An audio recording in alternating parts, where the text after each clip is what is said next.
We are one.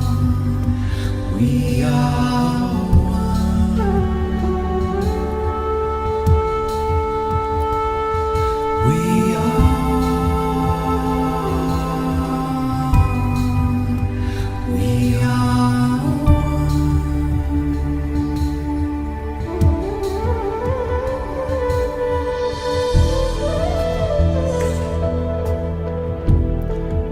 and we are love.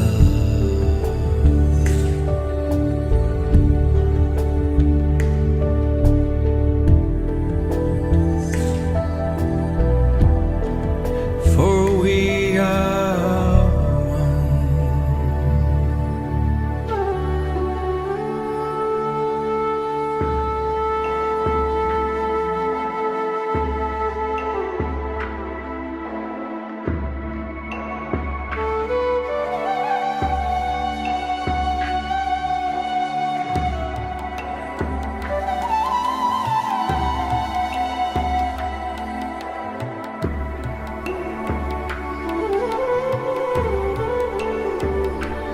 We are, and we are alive. We are.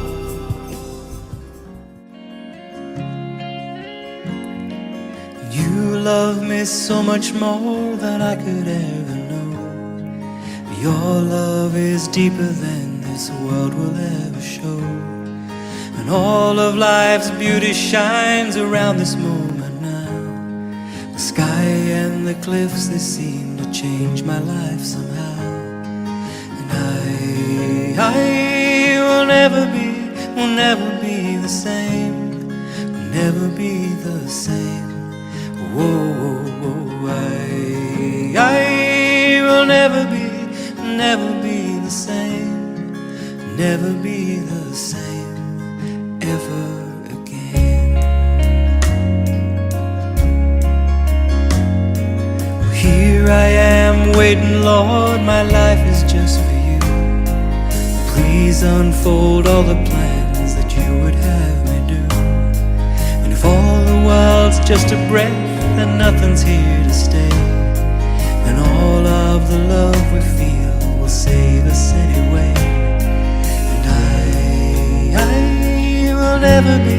Will never be the same, will never be the same. Whoa, I will never be the same, will never be the same ever again.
Hello and welcome to SDAQ&A.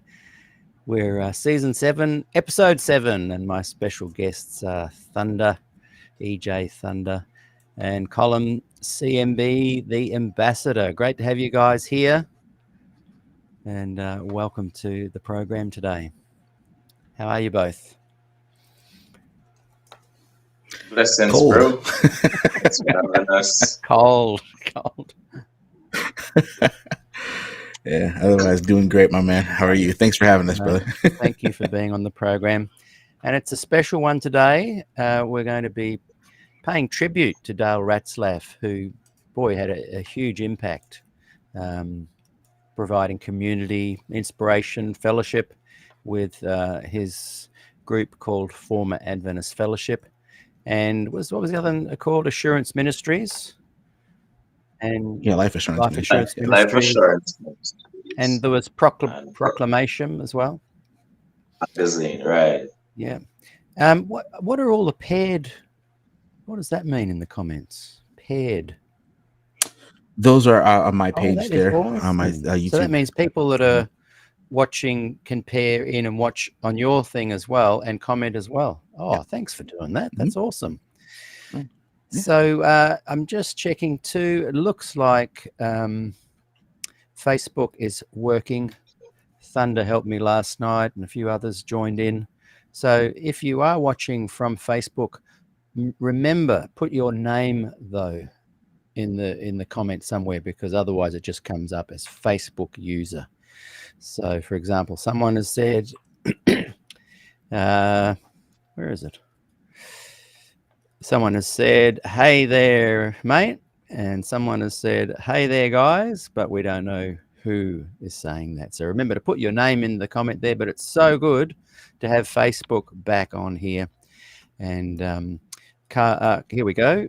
Carl Wagner, Proclamation magazine began later. I have the first issue through to the next 10 years. Now, Carl, you've written a really great tribute that you sent to me, and I'm happy to read it out. But I'd love you to come on and read it yourself. I'll send you the link and come into the waiting room, and when we're ready, we'll bring you on. That'd be great if you'd like to do that. And James and Andres, do you see the YouTube chat, Peter? Yes. So we've got it all working. And okay. Now, how I want to kick it off on this Dale Ratzlaff Remembered, born 1936, passed away January 5, I think, this year, 2024. I want to play a little clip, 2 clips. First off, a little plug for Former Adventists, their podcast. I'll just bring it up.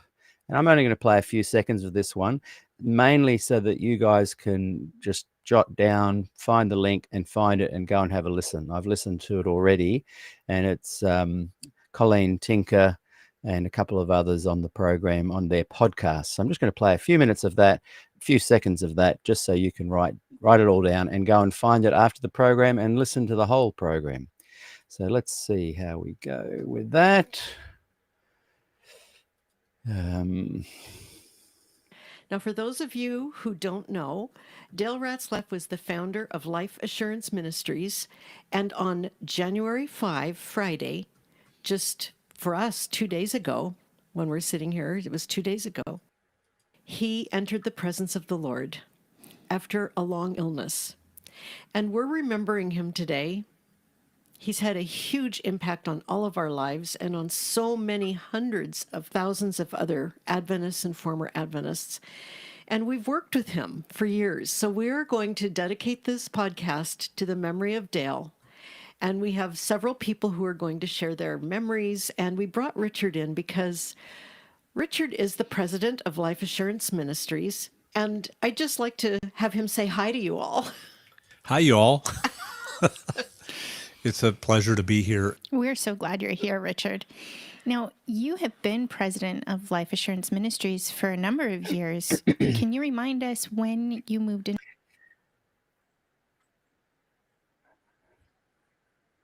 So, they then chat a little bit about the history of the current guy running things and how he came on board and whatnot.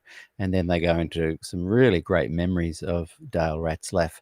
So I would encourage everyone to find that podcast and have a listen.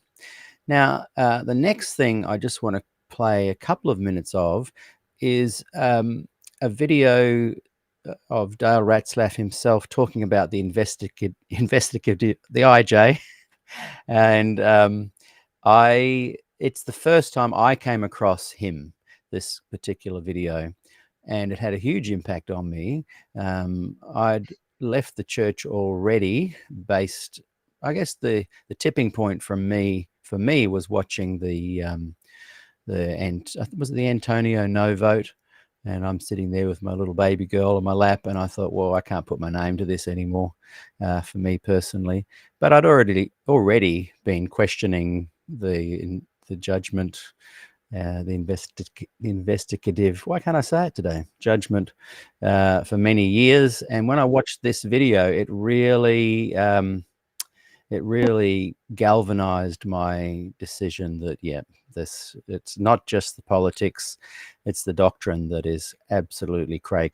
So we're going to watch his little presentation of what the investigative judgment is, and I'm not going to then play his answer to it, but I just wanted people to get a feel for his personality, his ability to present material.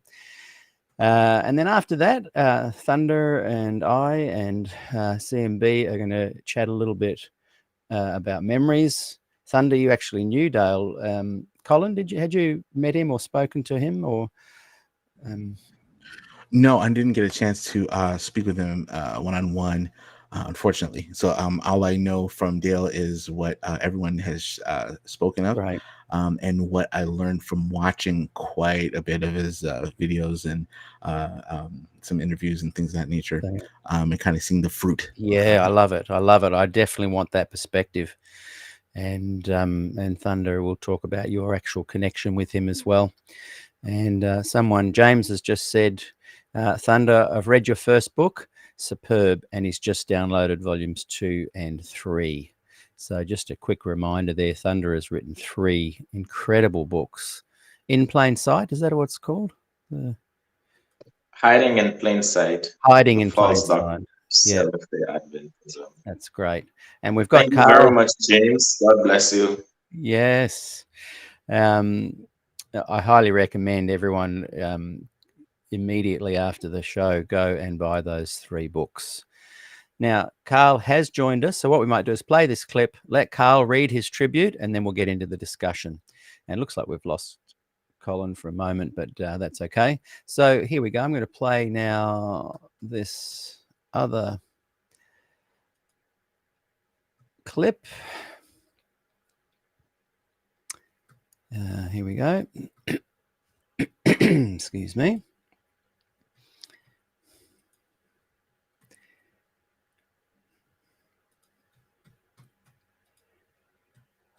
And now we come to pillar number 3. You guys hear that okay? This is the central pillar of the Adventist Church, and it is the investigative judgment and the cleansing of the heavenly sanctuary. Now, take a deep breath and listen. I'm going to read to you a summary of this teaching. And by the way, this was the teaching that caused me to leave the church. I have read thousands of pages on it. And I've talked with many Adventist leaders, including Chairman of the Department of Religion and so on this topic. And everybody I talked to in private admitted it was an error, but in public they wouldn't say that. So I'm going to read the summary of it.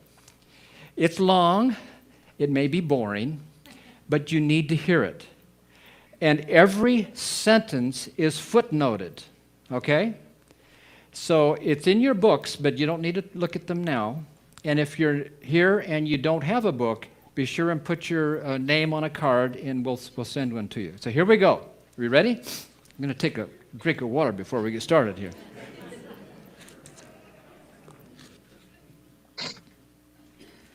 Okay, here we go.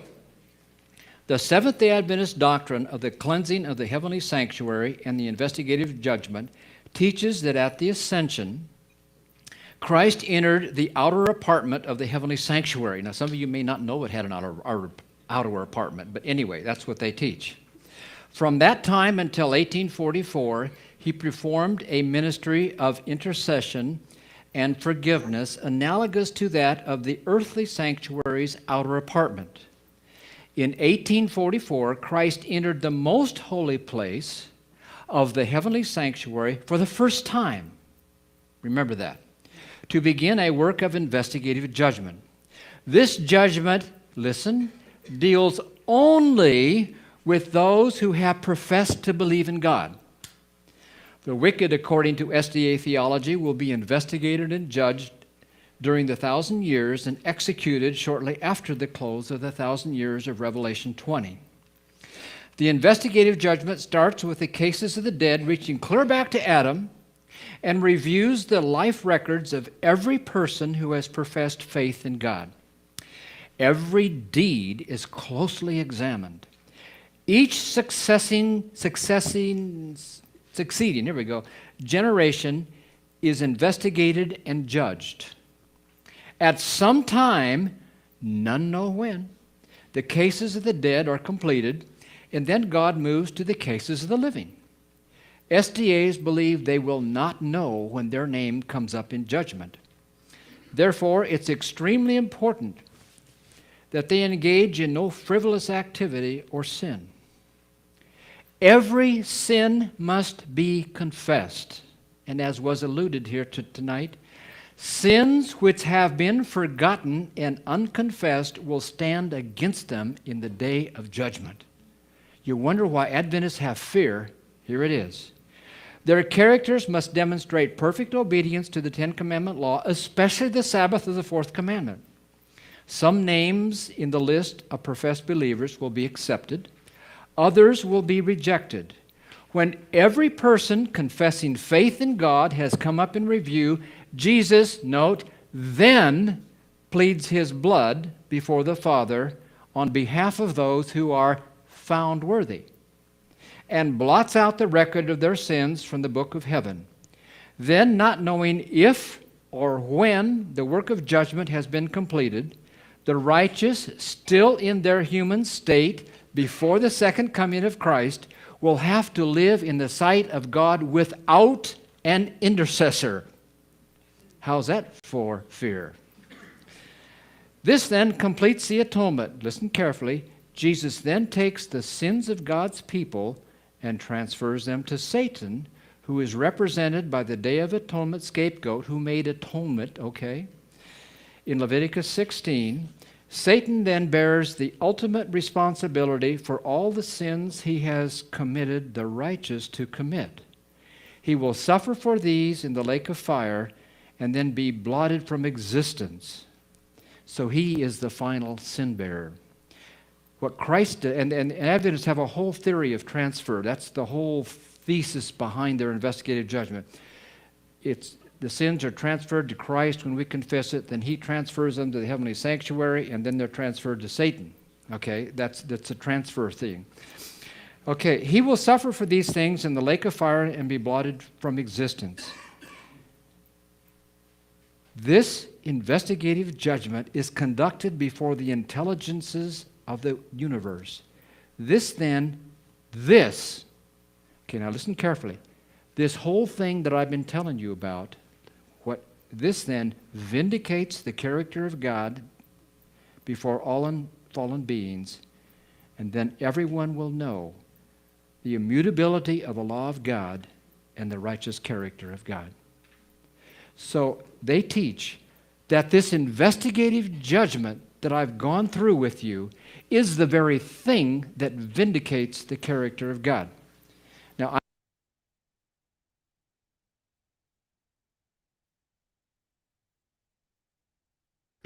Yeah, so we could have a full discussion just on that and all the cray-cray that's held in there, but we won't today because I just want people to get a taste of Dale in action And that was the first video I saw that then took me on a journey down the rabbit hole, and discovered so much more that he had put together, books as well. I think I've got some books behind me there. So I did want to just touch on two quick things there. One I hadn't thought of before, and one I don't understand, and you both might be able to help me with that. First of all, I only just picked this up, I think, this morning when I watched it again. So all those who have professed faith in God or belief in God, they will come under this judgment at the end. And of the group of people that are judged, Adventists teach that there is Jesus, I guess, selects the worthy group, and the bad guys are out to pasture. And I didn't realize this, that worthy group is then, Jesus then, once he's chosen them as worthy, he then takes them to the court. He then defends them in front of God. So they've already been split in two. This worthy group then gets another judgment. I'd not noticed that before. Had you guys observed that particular bit of cray-cray? Yep. I hadn't picked up on that. I thought what he did was all the ones who professed, there was a judgment, and then he tried to defend that whole bunch. But no, already a little bit of a split there. Ones that he says no, and then he brings the worthy ones and tries to defend them again. Now, this is something I don't understand. I've always wondered this, and while I've got you both here, I'd love your thoughts on it. So they've been passed then. Jesus has presented and defended them, and they are pronounced worthy, and the teaching says that their sins are now blotted out in heaven.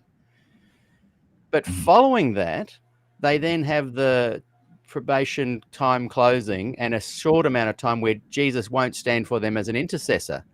But didn't he already just stand for them and count them as worthy, and their names were blotted out? What happens after? Is this a third test now that they have to? They've been counted as worthy and their sins are blotted out.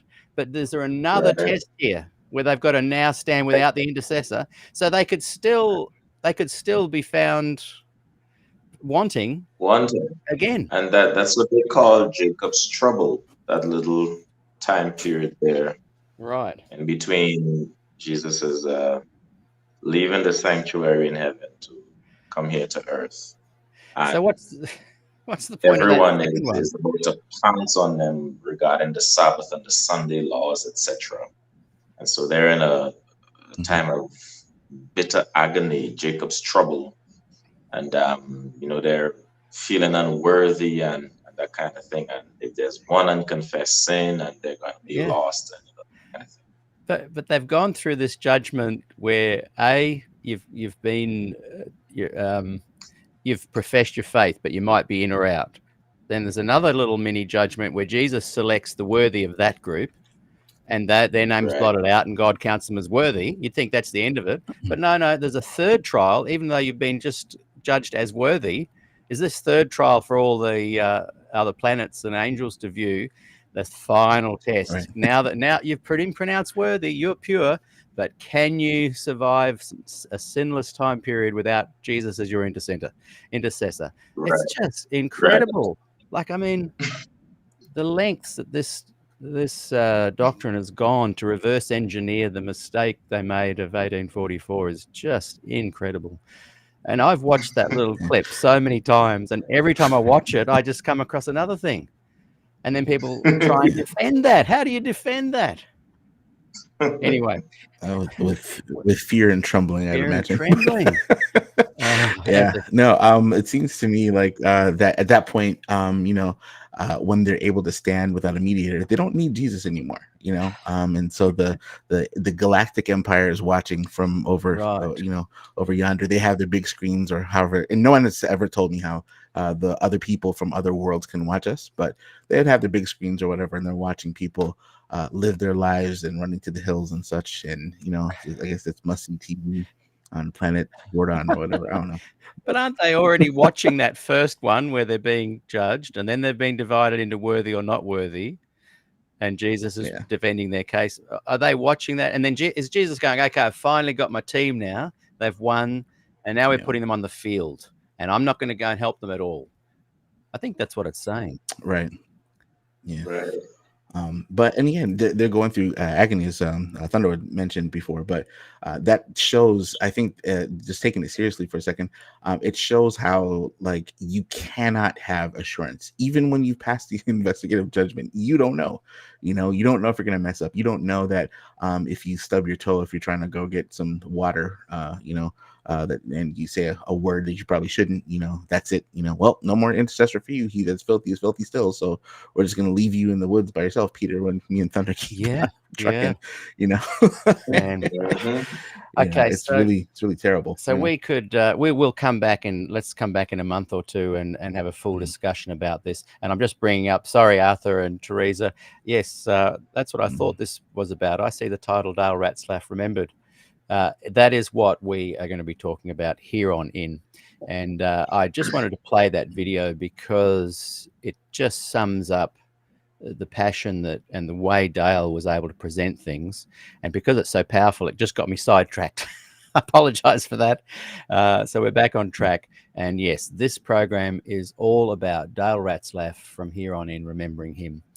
And so I'm going to actually bring Carl on now, and he is going to read his tribute, and then we're going to discuss things with Thunder and Colin as well. So Carl, welcome to the program. How are you? Can you hear me okay? I'm doing great. I can hear you. Can you hear me? Yes, definitely. Okay.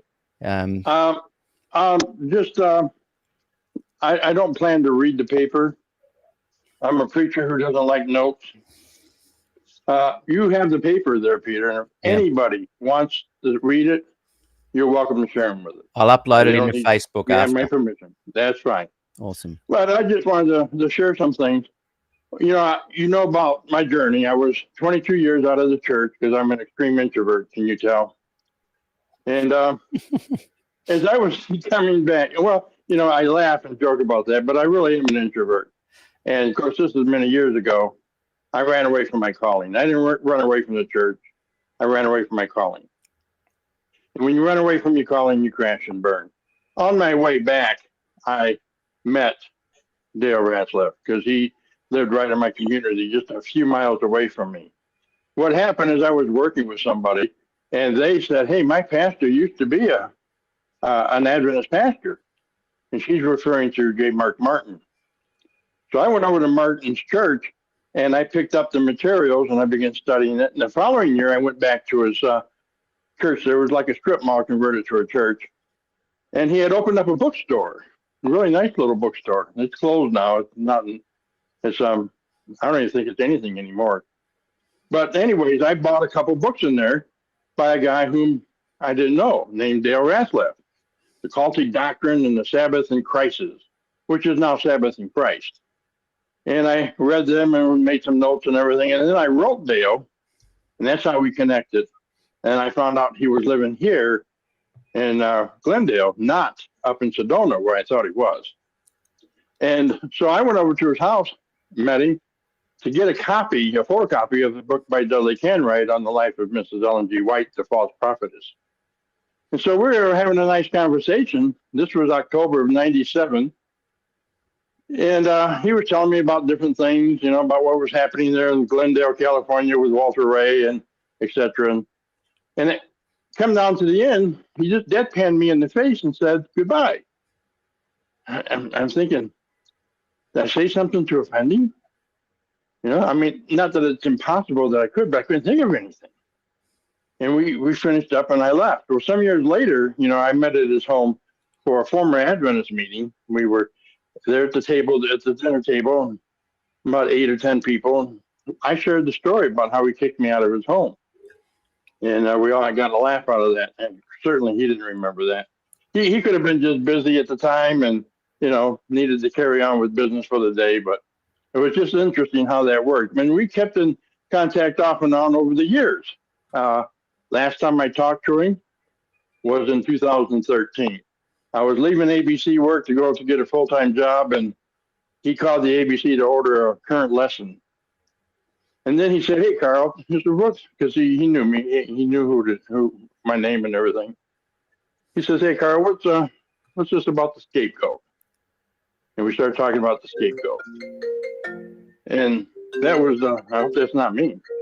No, Anyways, I don't know what that was. so we come down to the end of it, where we discussed some things, and we finished. We were always cordial. He was a gentleman of gentlemen. Of any of the critics I ever met, he was a true gentleman.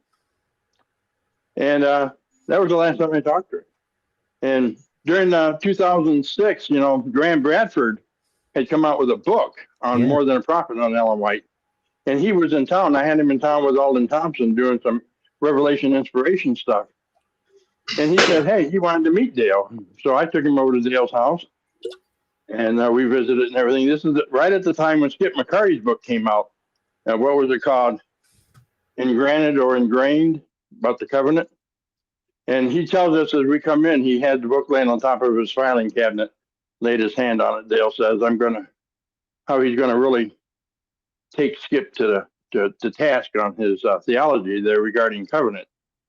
Now, this is the time he's really moving into New Covenant theology, which I find amazing, because New Covenant theology is generally Calvinistic in its pieces, and yet he wasn't a confirmed Calvinist when I was at his home. We talked about that, and he said he was not a Calvinist. So I found that interesting. But we had a nice meeting, and then he came to our meetings that we had there at the church. We were out there in the gymnasium. And so Dale, we had conversations, meetings, and stuff over the number of years that I saw him, and I always saw him on a path similar to my own. We're all on a journey. I'm not his judge. I hope he's not my judge. And if we can talk and respect each other, we can learn from each other. And I think this is the concept of why I like your program, Peter. You can be on the opposite side, but you can say, hey, can't we just talk? And that's how we learn. We don't have to agree with everybody. Look, there's mornings I get up, I don't agree with myself. I'm not going to convince you to agree with me on every little point. Yeah. I'm on a journey. I know you are too. And I know that when Jesus comes, thank God, he's not going to give us a theology test. Yeah. Unless somebody out there thinks he is. I don't think so. And, we're saved by Christ, not by getting a good grade on our theology. And so this journey with Dale had really been kind of a blessing to me, to help me to be able to communicate with people who are not necessarily seeing the issues and things the same way I might. And frankly, Dale had a lot of good things to say where he was right. Like that piece you just did on his view of the sanctuary doctrine. That I can agree with probably 99% of what he just said there. Because we understand that the doctrine did not come to us fully formed. The gospel didn't come to the church fully formed. We had to understand the gospel piece by piece over the years. Anybody who's done the study of the history of the gospel know that. How it moves from ransom theory to satisfaction theory, where moral influence fits in, how the rise of the substitutionary atonement really come in and took its proper place during the Reformation. It was 1,500 years after Jesus. You think the gospel would have been plain and simple right from the beginning. And while it was in many ways, it was still something the church, as in large, the church corporately speaking, struggled with. And the story out of Daniel 7, the judgment, was one of those things we as Adventists need to struggle with and understand it in its proper context. Who's being judged? It was the little horn. It wasn't God's people. Yeah. The Bible says those who accept Christ move from death to life. We've already been judged. Our judgment's in Christ. It's in his hands. So this is why I love doing this kind of stuff. And that's why I had a respect for Dale. For him. Thank you so much, Carl.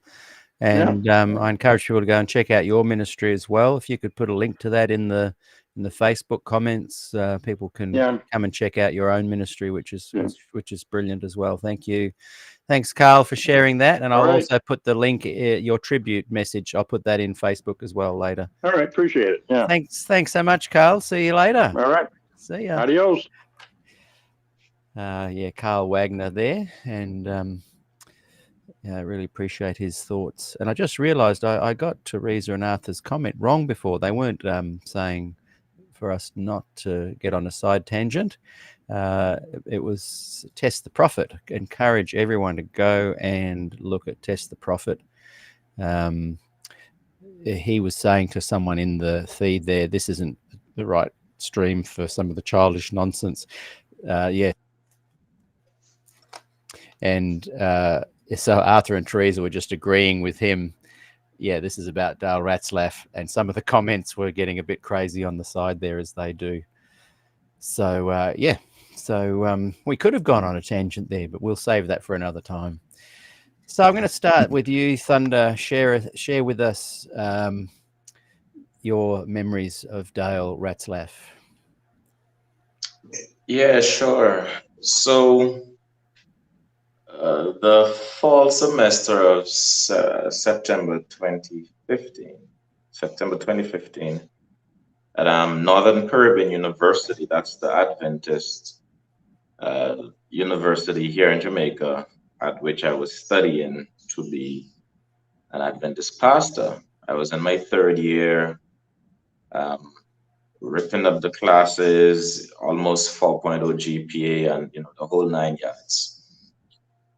Until my world basically just turned upside down when, as I got better with Greek and hermeneutics and research and that kind of thing, and I started to realize a lot of issues with Adventist doctrines and theology, and I was also a conference evangelist as well. And a friend of mine who was also, he was a graduate from there, a pastor, but he a brilliant guy too. He used to teach there, and he sent me the book Lying for God, What Adventists Knew and When They Knew It. So just read it and then tell him what I think. He had done this from probably the January or February of that year, and I didn't pick it up till about September, October. And things just started to go crazy. And so I just developed this insatiable thirst and hunger to look into what else has the church gotten wrong, what else have they been lying about, hiding, and all that different kind of stuff. And recall, I'm at the university studying, right? I'm at the university studying. One of the top theology students they have there, Greek tutor, unofficial assistant Greek teacher, which means when the lecturer can't come to class, he asked me to teach class. That's how good I was, right? And a variety of things. And I'm studying these things, reading and imbibing, and just having my world just explode before me. And I began to read a lot of stuff online and watch presentations to see if anyone has addressed or seen these things regarding Adventism as well. And that's how I ended up finding Dale Ratzlaff on YouTube and former Adventist Fellowship. So when I found their videos, I literally went through everything. Instead of doing my research papers and homeworks, because as I delved more, I became uninterested in continuing, with trying to be the best Adventist and the top theology student in the past or whatever thing. Instead of doing research papers and my homework, I'd be binge watching and binge reading Proclamation magazine and former Adventist Fellowship. And that video you played earlier was one of the first that I watched too, Introduction to Dale, and Mark Martin, and all of that. I mean, it was a crazy period. And so all of this is pent up in me as I discovered so much. I started to tease with questions and objections into class. And I just basically jumped from the staunch Adventist evangelist, very smart guy, one of the top theology students, very respected and prominent future in the church, to now the antagonist within a matter of months, Wow. who's asking the hard questions, putting lecturers on the spot, basically giving hell. And lecturers can't respond to me, nor can my peers, because again of my status and depth of knowledge. And recall that I was the Greek tutor for some of the guys who were in fourth year above me and those who were below. That's how good I was with the language. So you cannot challenge me there. And so by the February of the following year, 2016, I decided that I could not continue. I cannot be an Adventist preacher no more. So I withdrew from the university. The persons who were funding me from the church, my sponsors, I spoke with them, told them to stop, and withdrew, and all of the support, everything, and I just left. So when I left, I did an interview that was aired on national television and also internationally. And it's on YouTube, Leaving Adventism, Embracing the Gospel. And so that basically sent shockwaves across the world. And there was this gentleman who watched it by the name of Delroy Reed. He was very impressed, a good friend of Dale Ratzlaff, to know him personally, chats with him all the time. So he told him to watch it. And Dale did, Colleen, Tinker, and the folk from Life Assurance Ministries. And they were very impressed. A lot of persons just sought me out on Facebook, befriended me. I saw Arthur and Teresa Beam earlier. A lot of persons just came to support me, this young man, young family, and taking this bold stance. Has lost so much, just rallied around me to support me.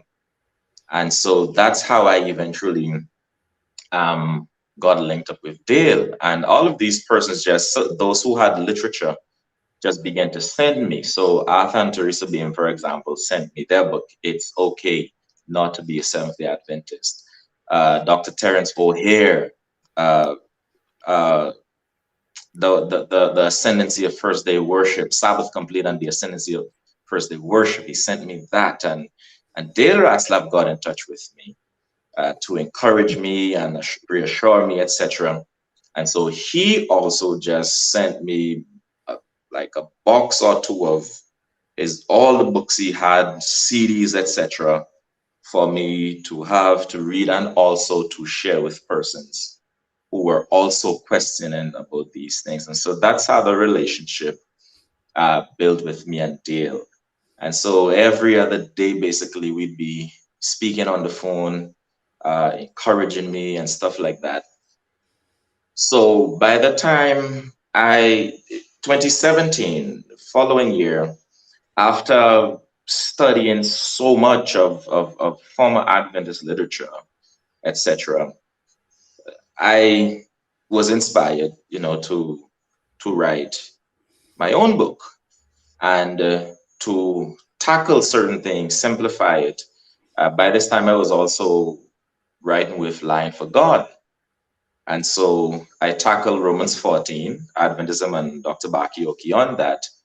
And I shared it with Dale, and he thought it was a great idea. And so I told him, I don't have any resource to write a book. I don't know the first step. So he walked me through all of that, and he just essentially took it upon himself to fund the entire project.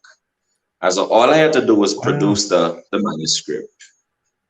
He everything out of his pocket, from the cover, paying to get it due, printer, everything he did. Wow. And as I went through it, he made critical notes, tweak this here, change this here, got folk to look at it and to endorse it, to make it a beautiful thing. And of course, he did the forward for that as well. So that's what began my writing journey, and essentially being inspired by him as a person, as a friend, to share and also help others where they are struggling with these issues as well.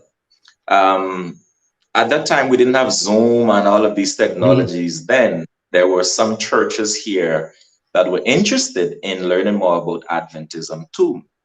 And so what Brother Delroy Reed and myself did, along with Dale Ratzlaff, I would be on the phone with them. So like we did like conferences like that. We did a few of them Right. where I'd go to the location. I'm the in-person person, and he's on my phone, and I put the phone on speaker and on the microphone, and he's presenting on an Adventist issue or giving a lecture to the congregation about Adventism. Mm. And I'm the in person to get the questions and ask him the questions, and he responds to them, and that kind of thing. So we did several of those that were a great blessing to a number of congregations here in Jamaica as well. They were also, very impressed with my story and experience. They featured my story in Proclamation magazine in 2016. I think it was the spring issue. So Colleen worked along with myself, and she edited it. I wrote it, and then she edited it and published that. So that gave me a lot of widespread um, focus, attention, etc. And so a whole lot of farmers essentially came to my support and aid, etc. So when I did publish the first book, Proclamation advertised it there, and so a whole lot of persons bought it, and Dale would send me boxes of it so that I could sell here, and all of that different stuff. Persons would buy, and he ships it to them. He was a fine gentleman. And I was very much inspired by him. I loved him, respected him, and the writer and author that I am today, you know, a large part of that is credited to Dale Ratzlaff and the Wow. Line for God research team: Kerry Wynn, Larry Dean, William Holman, uh, uh, um, uh, what was Martin Clayman. These guys, they helped me out a lot, and to help to refine me, because I was very bulldogish and coarse when I first started out. And so Dave just kind of refined me a bit, you know. And so he was an amazing person. When he fell ill and his bout with cancer, then he came around, was doing well, and then things began to take a turn from there. Mm. It wasn't the best news to hear, but he was always surrounded by love, by support, a great Mm. community of persons who admire him, respect him, and his legacy will live on. I mean, Mm. if I mean, not to brag or make much of myself, but the impact and influence his material has had on my life and his friendship, and just giving me that start and that exposure. Mm. And 7 years later, I mean, this is 2016, 7 years later, almost 8 years, and to see how that has blossomed to the quality of material that I was able to produce and to have out there that are blessing so many people Mm. all over the world. It's truly a testament to the great person that he was, and the way his work positively affected and influenced people for the better. And I have no doubt that that will continue. And so his labors, his losses, they were not in vain at all. God used him powerfully. He was a very soft-spoken, gracious person, great sense of humor, very caring, considerate, self-sacrificial. I'm telling you, publishing the first book was expensive. I Yeah. wasn't working. I had just left the SDA church and just trying to find my way. I didn't have a dime. Didn't even understand how these things go. All I know is I have a lot of knowledge I can write. And I just did that, and he just took on everything, spent thousands of dollars, hours upon hours of his time to help me bring it to fruition, because he saw that this is going to be a great work that will bless a lot of people one day and continue his legacy, etc. And that's exactly what that has been. And from that first book, then to the Sabbath, What You Need to Know, and then the three major volumes, they have been a great blessing along with his books, to the point now when persons are suggesting or advising or encouraging people or recommending resources to read to study about Adventism and these issues. My book and Dale Ratzlaff's books, my books and his books are always in the conversation. Yeah. They're always among some of the top literature that persons recommend if they want to look into Adventism and the gospel and these sort of issues. And so he was a great human being. I learned a lot from him, even the selflessness. I do the same. The way that he and the others poured literature into me when I just left. So I have the same policy with my books. When persons contact me from Africa and other parts of the world where they don't have access to Amazon, and the list goes on, and they have gotten tidbits, I send them free PDF copies. And they have been imbibing them. It's the same thing that Dale did with me.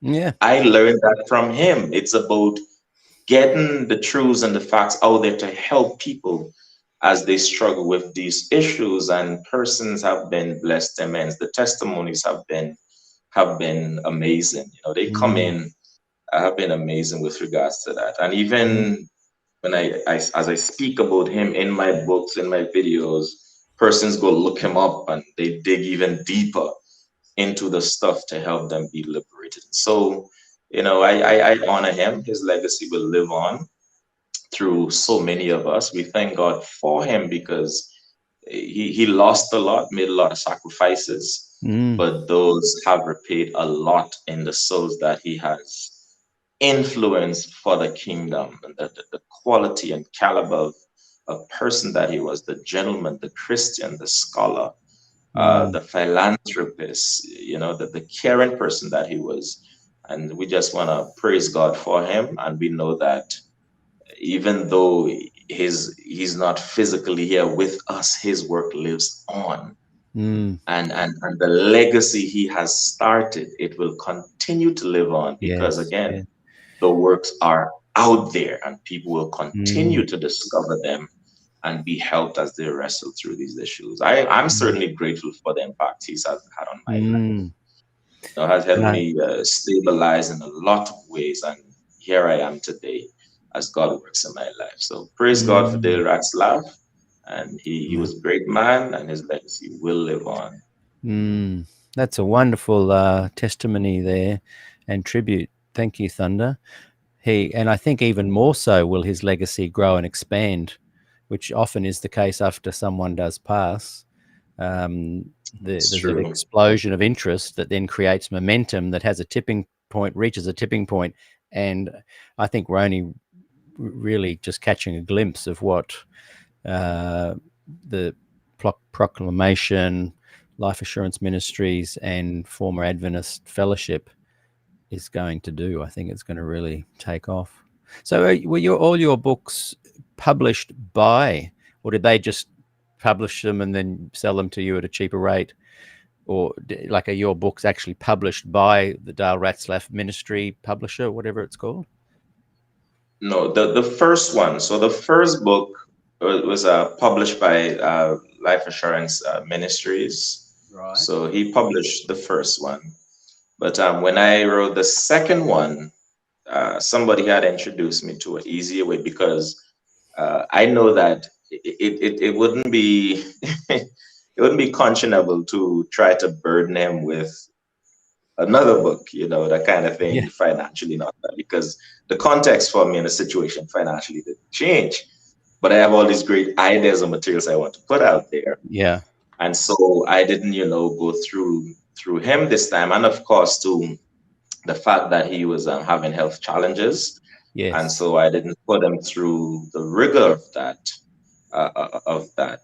So what I did do is basically get help from Colleen and CME and several others, and helped me with the manuscript, reading it, giving critical notes and endorsements and that kind of thing. And I learned that I could do KDP, Kindle Direct Publish. Oh, yes. Yeah. And so instead of going through a publisher where I'll have to come up with thousands of dollars, which I didn't have, I could self-publish on Amazon, and Amazon would do, they would publish it, host it on their platform, sell it, ship it around, and all of that, which were perfect for me, you know, in my in my limited resource context. And so I just provide the material, and they do everything else, and then they send me royalties on it. And so from the Sabbath, what you need to know, to the 3 major volumes, they're self-published with Amazon. And of course, as I said, you know, the health issues that he started to battle with and getting weaker and, you know, not as strong and able. So I couldn't burden him. Hiding in plain sight anymore. But of course, you know, I had his support and all of the others, because I worked with them, got feedbacks from them. As I did them. So I just got the Truth Led Me Out. I've got several of his books, but they're not behind me, but I do have this one behind me, and it's LAM Publications that your first book would have gone out under. Right. So that's one book, but as he set up the publishing company, he then produced other people's works like yours, and this other great one, Whitewashed by Sidney Cleveland. And there's another great one called White Out. He sent me all of those copies upon copies. I've imbibed all of them and given copies out, and you know, all of those. He used to send me boxes of them and CDs with like those various teachings that he would have done on the issues to help people who are having questions, and the context we live too. You know, a couple of years ago, these things weren't as access to information wasn't so easy for a lot of people. You had Jamaica's a developing country, you understand? So I know. And he had an ability to make people feel really included, but also he had this eye for talent. He saw the talent in you, and he was able to harness it and produce it. He saw the talent in the Cleveland guys. Did I say that right? Sidney Cleveland, the guy that wrote White Out, and many people that are involved with his ministries are really talented people. Like, he's got this ability to choose the stable of people. It's true. Yeah. So I'm going to come to Colin in a second, but just and we'll come back to you, Thunder, for some closing thoughts as well.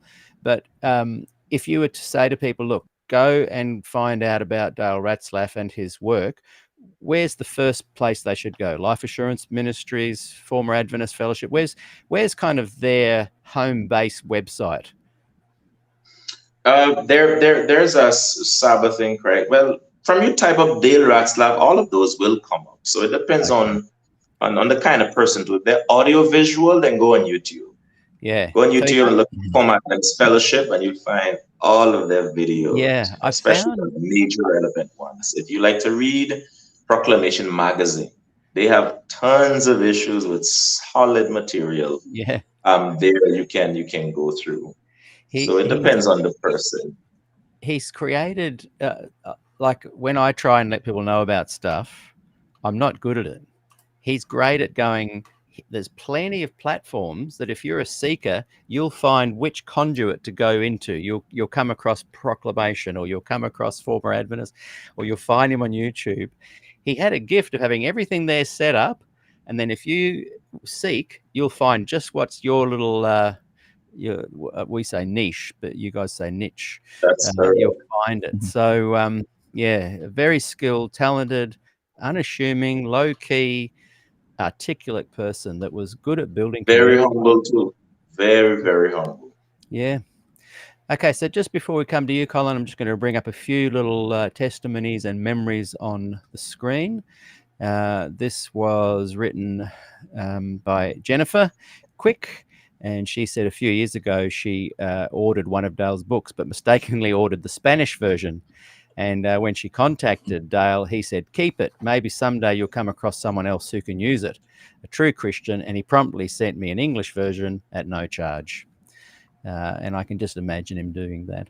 I actually tried to get him on the program but he'd just started his decline into this health. And he said, I've got the emails back and forth, and he said, I'd really love to, but yeah, I've got a few health issues that are kind of holding me back a little bit. But we did chat about, and he essentially gave me permission, if I wanted to sell all his books in Australia, New Zealand, and the Pacific Islands, to be the distributor in this part of the world. And I didn't pursue it because at the time, so he would sell me the books at the distributor's price, and then I would sell them to retail outlets and to the general public in this part of the world. And maybe I'll pursue that. I might contact them still, because I'm pretty sure the offer would still be open. But at the time, I thought, look, people aren't really buying books, unfortunately, and it would have been a few $1,000s commitment to just get the material. And so I kind of said, look, can we pause that? But didn't really, I didn't really pick up on it again. But in the conversations back and forth, this notion of him being this amazing human just was apparent in the dialogue back and forth with him. There was no airs and graces, no higher moral ground, no piety. And it was real pleasure to chat with him. Angela has said, oh yes, Lying for God, a powerful book. The contributors for that book are all outstanding. And Mark Anthony says, I want EJ to write my eulogy. Mark, you've got a long way to go, haven't you? You've got a long way to go. Oh, dear. I said to my mum the other day, can you please write your own eulogy? I'm not good at that stuff. And she's laughing. She's got a long way to go too. She's only 86. And Angela has also added, Colleen and Nikki's podcasts are great. And yes, they are fantastic. I did try and get Colleen onto the program, but that has been a bit paused as well. Just bringing them up here. Adrian Anderson here. If I'm not mistaken, I think it was Dale Ratzlaff who published Des Ford's Glacier View manuscript within weeks of the event. Interesting. And Fred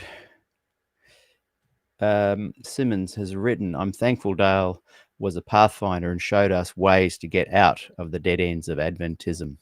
Yeah. Amen. Now, I'm still listening. I'm going to be just out of view for a moment. I've just got to sort out a little holiday issue, which happened last time when you were with us, Colin. I will hear you. I'll be 2 meters away. I'm just going to quickly jump out of the screen for a minute and sort a little problem out, but I will hear everything you say, and I'll be back in a couple of minutes. But Colin, can you just take over and share with us your thoughts, having been kind of someone that imbibed the whole Dale Ratzlaff ministry from outside and came into it, and Thunder, you kind of came into it and then helped to spread it out. So we're getting a different perspective. Colin, over to you. All right, thank you very much, Peter. And again, good evening to everybody from over here in Dayton, Ohio, USA. Man, I just, like I said, Peter was saying earlier, I did not know Pastor Dale personally, but I was able to really be affected by the ripple effect, as Thunder mentioned earlier, right? Real quick, and you can't give a preacher a microphone and be like, all right, I'll be right back. It's hard to do. But just real quick, I'm not going to preach, but I just wanted to read something. Exodus chapter 3 is familiar to most of us, if not all of us on the chat tonight, where God is standing in the burning bush talking to Moses. He's calling Moses to speak on behalf of him towards Pharaoh to release the people of Israel out of Egyptian slavery. And in chapter 4, it starts off, and I'm just going to read 1.5 verses here. It says, then Moses answered, after the back and forth with God, what if they won't believe me and will not obey me, but say the Lord did not appear to you. And verse 2a, the first clause says, the Lord asked him, Moses, what is that in your hand? And he has a staff in his hand. You know the whole story, right? But what is it that you have in your hand? And I can imagine listening and watching to Dale over the years, last several years anyway, just kind of being an audience member, just listening to that he had a testimony. He loved the church, realized that the church was wrong in some things. And when he brought up his concerns, he probably felt alone, probably felt a little bit like a Moses would have felt, like nobody else understands, and having a concern in his hand, if you will, having a thought about when maybe something's not quite right about this thing, if you will, and bringing it to the powers that be. And it turns out, again, if you can watch his testimony, he'll tell you himself that there were those who were well aware of the problems that were part of the pillar doctrines, investigative judgment we talked about earlier, the plagiarism of Ellen White and other things of that nature, like serious theological problems that have serious repercussions. And unfortunately, some of the people that he brought his concerns to knew, some were deceived and some were, the deceivers, if you will, and it's kind of interesting to watch that testimony play out and how having those concerns for that length of time from there, and kind of sharing these things, leaving and just kind of imagining, okay, I'll just leave my family and so forth. And other people having the same concerns and going back and forth and having email conversations with other people. And well, maybe you should write about it, Dale, and God using that issue that he had and his commitment to integrity to kind of put that out there for the people to read and decide for themselves. That has, if you will, might have been like a pebble dropped in a puddle or a pond or a lake or what have you. And the ripple effect goes deep. I'm just learning tonight about some of the details about the relationship between Thunder and Pastor Ratzlaff, and how the ripple effect has gone deep. I'm just learning by some people. I re-listened to some of the information that he put out himself way back on CA Answers. That's available on YouTube. I listened to the Former Adventist Fellowship, former Adventist podcast with Colin Seeker and Nikki Stevenson, and I can't remember Colin's husband's name, but he was on there too. And he talked about their experience with Dale and so forth like that, and just being able to share, just kind of scrolling through Former Adventist podcast, their YouTube channel.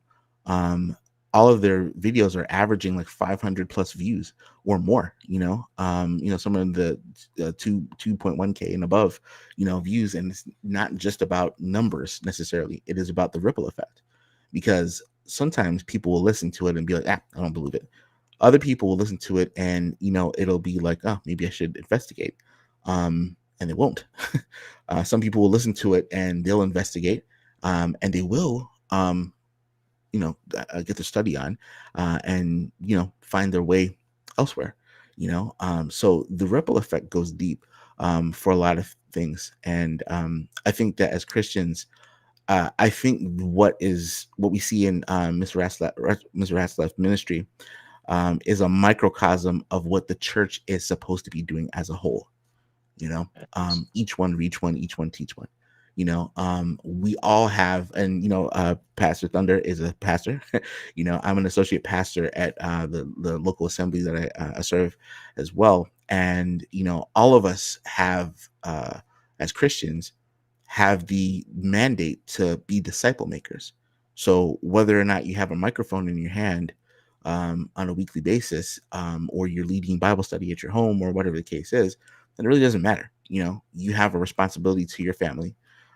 You have a responsibility to those around you to understand the gospel, and to be able to articulate it in a way that people can hear from the Lord, and at least be, the Lord can use you to draw them to Himself, and I know from my first interactions with seeing Pastor Ratzlaff on YouTube and other places, and reading the blogs on life assurance and so forth like that, it inspired me to be a little bit more open. I have done a lot of things on YouTube for a very short period of time. I think my first video I put out was like maybe 2017 or something like that. And it was in general apologetics. And he was on my channel on a little bit earlier, but the BK apologist, he and I are very good friends as well. And he came to do a conference at our church, and he was like, "Man, you should do some more stuff on SDA." I'm like, "Yeah, nobody wants to hear about that," And here we are, some years later, and through this channel, I met Thunder, through this channel. And again, Thunder and I have been able to talk almost daily for the last several years now. Big brother. Yeah. Yes, sir.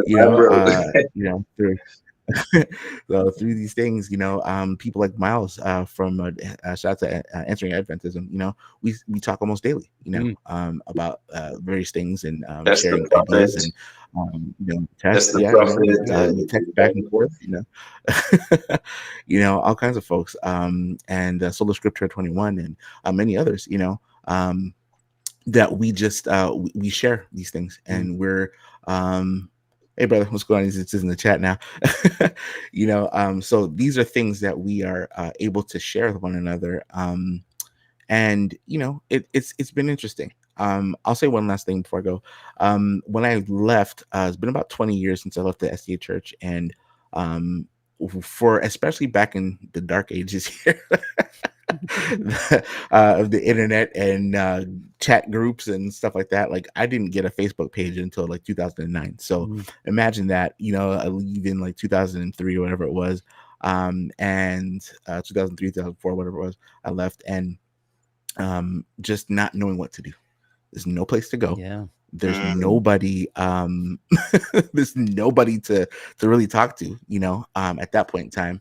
And I had a cell phone, but I didn't have internet access like on my phone. Like that's how old it was. Like, if those in the US, if you remember Singular Wireless, I had a brick Nokia phone, Singular Wireless, so like, it was like that kind of time, and you just felt completely alone, and it turns out that one of the persons that I used to work with, I'm searching on the internet and looking for things that does anybody leave SDA? I'm like, what do you do? And it just so turns out that a person I used to work with for a very short period of time at an SDA hospital, no doubt, had a small group of people that were meeting at a home on Saturday afternoons and doing some Bible study.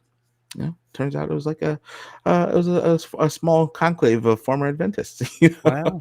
And that helped. It was very, very short period of time that I was able to kind of hang out with them, and just the fellowship that was there, the camaraderie that was there, was great, and so I didn't feel alone, Wow. And I said all that to say this, that the former Adventist fellowship, some of the groups, the former SDA groups online, especially on Facebook, where I do most of my online stuff, they're thriving. And the community is there. Answering Adventism is a huge website. It's phenomenal. It's beautiful, as well, too, aesthetically pleasing, as well as the content. It's fire. And all of the things I say, that there's community that's available. The called out ones, the church, the true church of God, we're here, we're worldwide. It is something that we all can share together, with this community. I salute Dale Ratzlaff, for what he's done, the bravery that it took to do this. Again, Nikki and Colleen, their podcast is phenomenal. And even older, some of the other stuff that's been around, like non-EGW, or non-EGW, I think the website is, and Armchair Theologian, and all these other websites that are out there, may not have the notoriety right now that they used to have at one point or at some point in time, but they're Yes. there. You know, Mm. the resources are there, guys.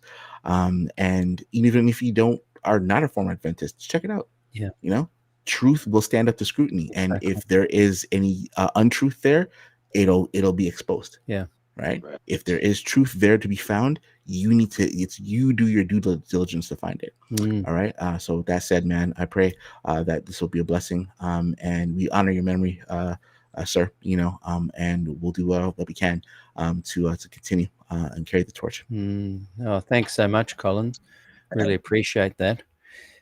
You raise a very interesting point there, and yeah, Colin's had to go, but he's click back on anytime you want, Colin. He's raised an interesting point there, that not only are there many places such as the ones we've mentioned that people can go to learn about information and about different topics, but there's also this kind of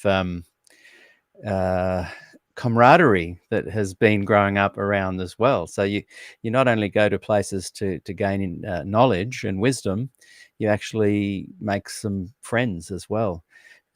Former Adventist Fellowship, I'm pretty sure they have chapters all over the world. I know there's one here in Australia.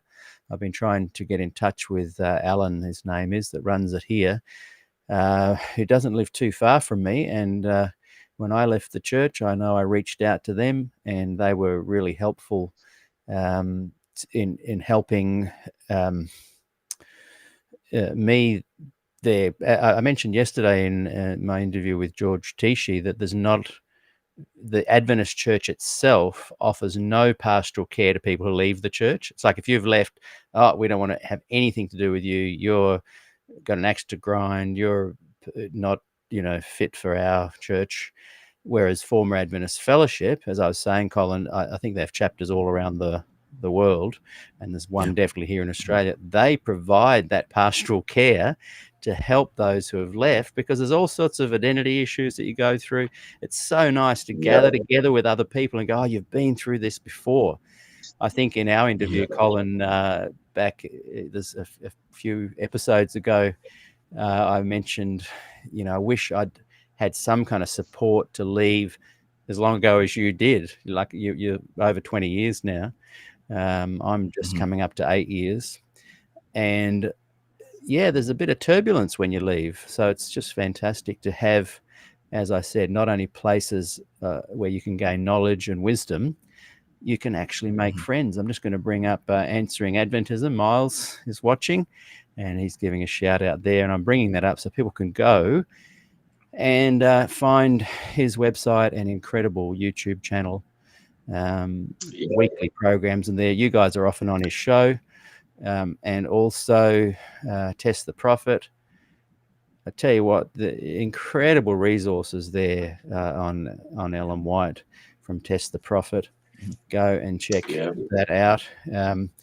What's Mark Anthony said here? The best video I've seen of Colin is his systematic refutation of Black Israelite theology. Where can people go to see that one, Colin? That would be. There's tons more.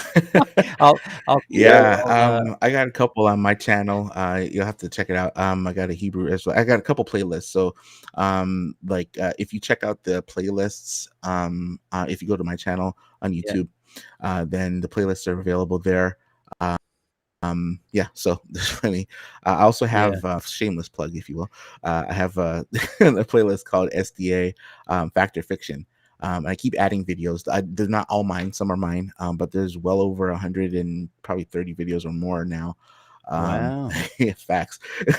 There's probably 130 plus videos. Some are views, some are thunder, some are interviews I've done with people, some are my own teaching, stuff like that. Of people who have had questions that need to be asked, about Seventh-day Adventism. So if you're looking for like just something to kind of, I have questions, or this can't be wrong, check it out, and and you decide. That's great. Mark Anthony added, that was years ago when he was a young man. And Stephen Coe has written, "We will miss Brother Dale." Others have written, Angela has written, "Welcome, Miles." Angela's going to be on the show here in a few weeks' time. And Miles has invited me on his show. I'm really looking forward to that, with fear and trepidation, to be interviewed instead of interviewing. I don't know what I'm going to say. I'll put my foot in it for sure. But I think that's in February sometime. Good to see you here, Miles. You got to bring the kettlebells, Peter.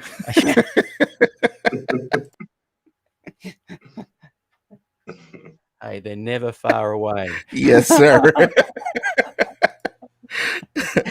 I've been training every day since. So thanks all listening at a distance, says Miles.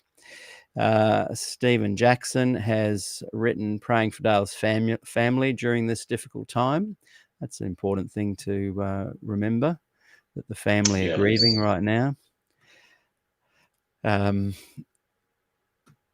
Miles has said, "Colin, we need to spin you up answering BHI." What's that one? Oh, the Black Hebrew Israelites. Oh, right. Oh boy, which incidentally is not a far leap from Seventh-day Adventism. So that's interesting. Another story for another day. But and we've got 61 Lone Viking. "What we formers all have in common is we had to deconstruct the SDA faith and rebuild into a Christian faith." Yeah, that deconstruction thing. That's an important element. I deconstructed in different ways to most of the former Adventists, and but there's deconstruction went on nevertheless, and it's not easy. I didn't realize that it was going to be hard, and I feel like I'm lucky that I was kind of a part from a very young age. When I started learning guitar, I stumbled across Jimi Hendrix and J.J. Cale and Stevie Ray Vaughan and a whole bunch of these blues, classic rock guys. And I felt like as I became a guitarist and started performing and meeting other musicians, that I became part of the worldwide music nation kind of thing. And so when I left the church, I think it was easier because I already had an identity in the broader community of the world as a musician. And but still, a couple of years after leaving the church, I was like, "Oh, why? What's going on in my head? There's something weird going on." And I now know it was this kind of sense of identity that had been wrapped up in the Adventist belief system, that when removed, because it so integrates into your mind and so placates your sense of reason and logic and suppresses your emotions in many ways, it indoctrinates you to such a degree that you don't realize how much you are intertwined with it. And so a couple of years after leaving, I was like, who am I? So luckily I just picked up my guitar and started playing Hey Joe and a few songs like that, and it brought me back. But I wish that the Adventist church had an arm or a branch or something that would reach out to people and put all their bias and their "we're right, you're wrong" aside, and just say, "Are you okay? How you going? We understand this could be hard for you." But they don't. So we, I'll say that that can't happen, and the reason that it can't happen is because of the eschatological framework, right? It's always us versus them. Yes, right. exactly. The fact that 100%. the term non-Adventist even exists, right, tells you this is very wrong. Right? Whatever's going on, it's not. Oh well, we're Christian brothers and sisters. Yeah, we say that, but we really understand what the deal is. At some point in time, 100%. When Satan impersonates Christ, all the rest of us who've left the Seventh-day Adventists, our eyes are going to roll back in our heads. Then we're going to be following Satan with pitchforks and trying to kill SDAs. Like that's what the eschatological framework says. We all know it. So stop hiding it. And they even say that we'll turn on each other. Children will turn on their parents. Right. It's just bizarre. Yeah. One of the beautiful things, though, Peter, and especially right now, I see that it is much easier for a questioning or transitioning of from Adventists who would have left the church Yeah. to be stabilized faster, to not go through as much trauma and the raid stage and Yes. broken and dissociative syndromes and all kinds of stuff that some of us would have gone through because of the community that Dale Ratzlaff has Yes. inspired and created. Yeah. So with the creation of Former Adventist Fellowship and Life Assurance Ministries and the others around it, what I see that has happened in my experience is that when an individual discovers a former Adventist or runs into someone online who's a former Adventist questioning or whatever the case may be, there's a rallying around that person, and there's a sharing of a lot of information and journeying with the person to help them to sanity, to help them understand that all is not lost. There's hope for you. God is able to restore and that kind of stuff. Not to mention the multiplicity of resources that are now available Yes. to help people properly process through all of the different baggages of Seventh-day Adventism. And of course, also, as CMB was saying earlier, the brother and sisterhood, the camaraderie, genuine friendship and camaraderie too, that it creates among those who have left. I mean, people would hardly know that just about all of us who are prominent former Adventists and, apologists or content creators who put materials out there to help people to deal with Adventism, we're all interconnected in some way. We talk behind the scenes, we have good rapport, we vet each other's work. I kid you not, all of my books, a variety of format. CMB is on every one of my books. Well, except the first one, From the Sabbath Straight, everything, right? Answering Adventism Miles, as he says, we're there, and you have no idea that when he's preparing to do something or he finds something, we have our group and he runs it by us. Test the Prophet, same thing. Yeah. Hey, Thunder, I'm thinking about producing a video on this with this approach or this. Would you, we run things by each other. What are the weaknesses you see here? And you see what I'm saying? And what it does is it refines our work so that what we put out there is solid, digestible, almost irrefutable, essentially material. Yeah. You have this wealth of resources of persons you're working with, professionals, intellectuals, and if you read the endorsements for the volumes 1, 2, and 3, you see some highly critical, lettered people. Do you see what I'm saying? Yeah. PhDs from Adventist, non-Adventist scholars and lay persons and critical people who have been in wide spectrum of Adventism. And what that does is that, and of course, my editor, William Holman, a genius, very humble, but a genius, right? And what that does is that it ensures that you're not putting foolishness out there. So when you put something out there to say these are the issues, you would have run it through at least 10 to 15 eyes and ears, who have got or even your back. more. Yeah, people Colin Tinker is on several of them too. I run them by her, and Cheryl and Kevin Hughes. There's so many. Dr. Angela Lima. So many highly capable people, and we all work together in various ways to keep the friendship going, to keep each other encouraged, and of course to ensure that whatever it is we're doing or feel inspired to do to help persons as they transition, it is solid. And I find that people overcome the traumas of SDA much faster because of the resources that are there.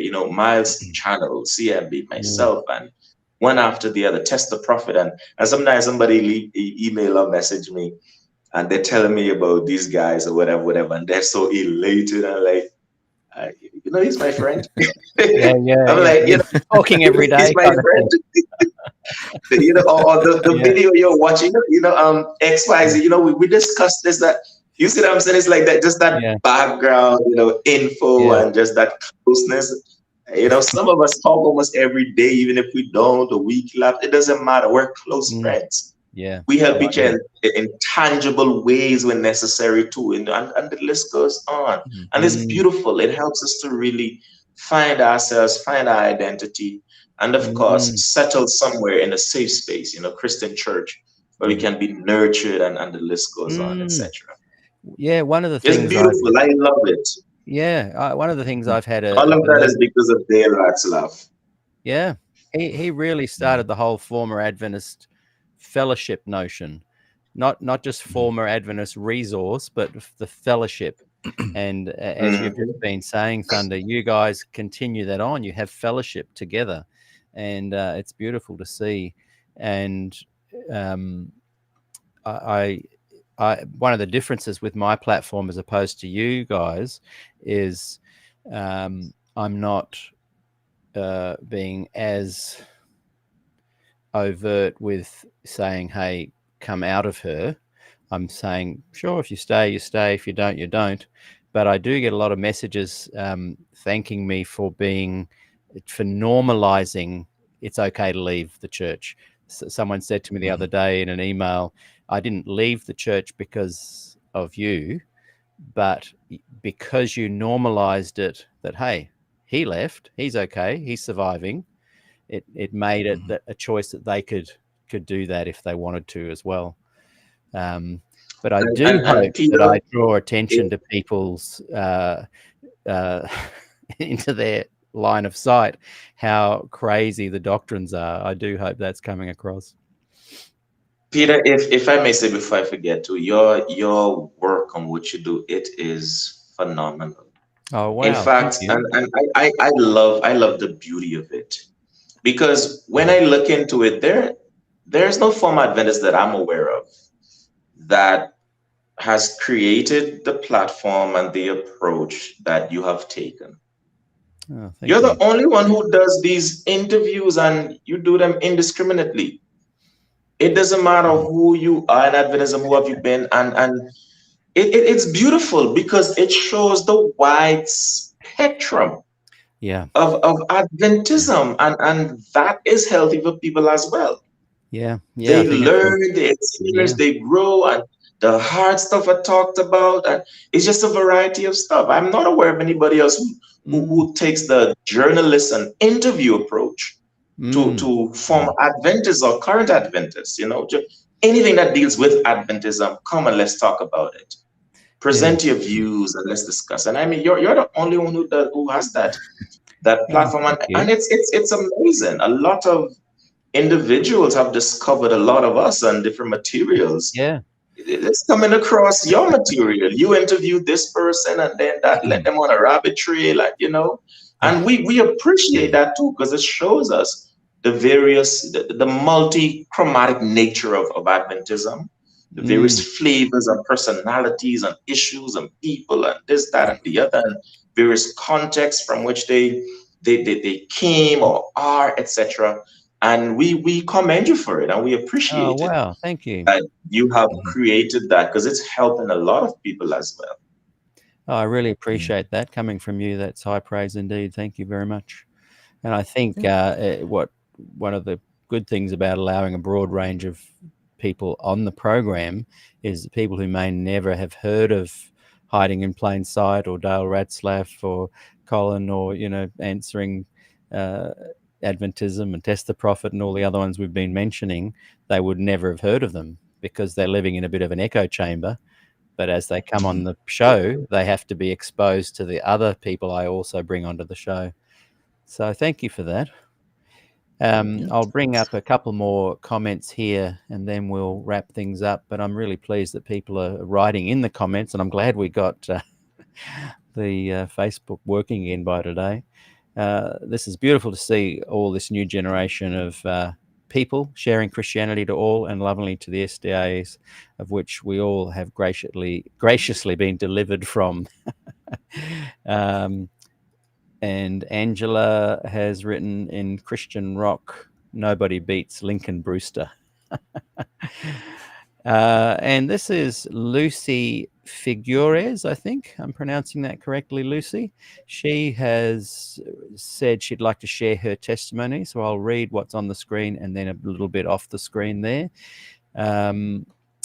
I just want to give my testimony. Dale was the first former SDA that I came across once doubt started regarding SDA doctrine. That's interesting that as people begin to doubt, they yearn to find out information, and she stumbled across Dale's, which sounds like your story, Thunder. You're doing your course, and midway through the course, you're like, hang on a second.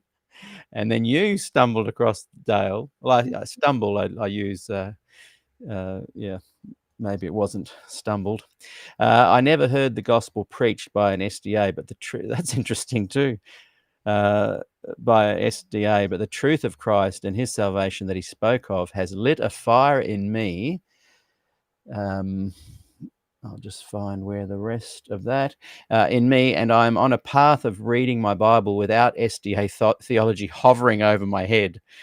Please pray for me. I want to be a bold witness for Christ like Mr. Dale Ratzlaff. Thank you, Lucy. Appreciate that. Beautiful testimony. I'm just reading. I'm bringing this up without reading them. So David 12:21.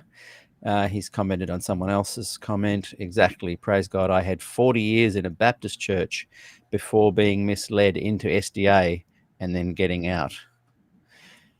A lot of people who do leave Adventism weren't born into it, I've noticed. It's harder for people who are generational Adventists to leave. It's a bit more difficult, I've noticed. And Adventist Analyzer has written, Adventist eschatology overlooks all of those prophecies and their horrors as fulfilled in the Jewish war with Rome. That was what they are mostly about. Can I address something you just mentioned, Peter? Yeah, certainly. Okay, yeah. So you mentioned just kind of like the people that are born into it, most for like I'm third generation, right? And most of us, most of my family are still Seventh-day Adventists. I have family that is clergy, and Adventist, church friends that are went to school with that are theology majors and so forth like that.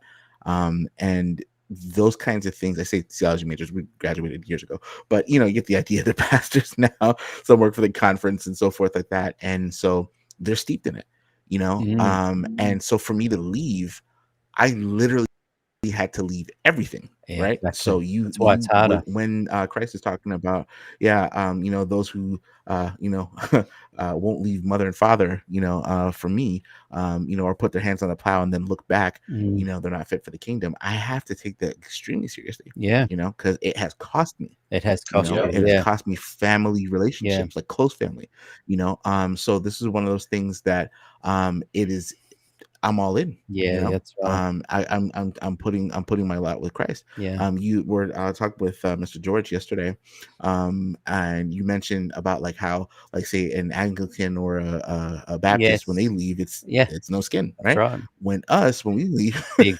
big. we're risking hell, exactly, to go down to another church. Imagine that. Right? Well, my town here, Curranbong, which is right next to Avondale University now it's called, is a very high Adventist population. And when I left, publicly, I wrote on my wall, I've said this before, but this is my last Sabbath as a Seventh-day Adventist.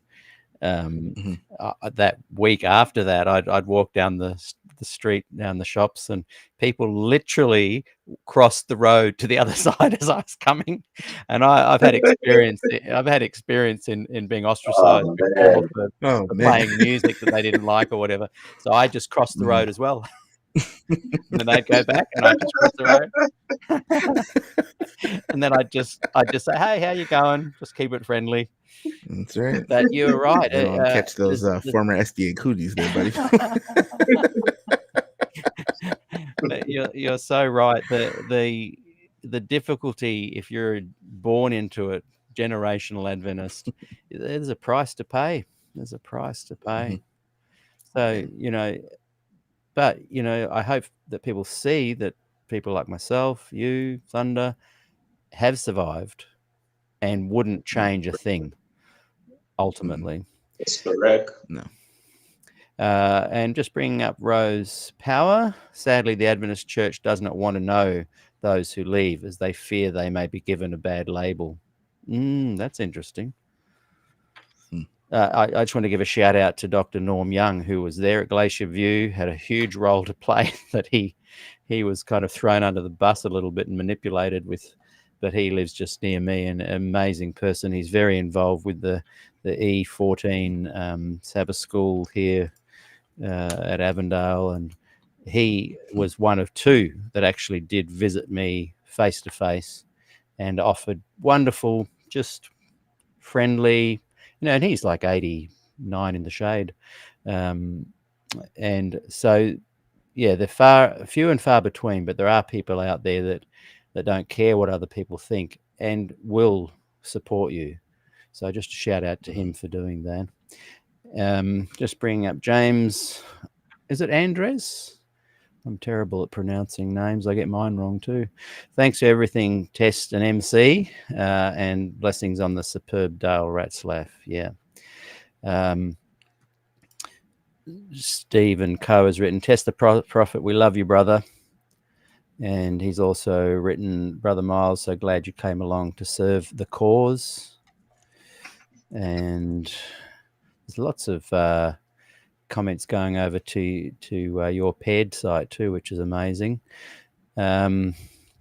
The Test the Prophet has said, Peter, your interviews are beautiful. Thank you for spending all this time to provide this resource for all of us. Thank you, Test the Prophet.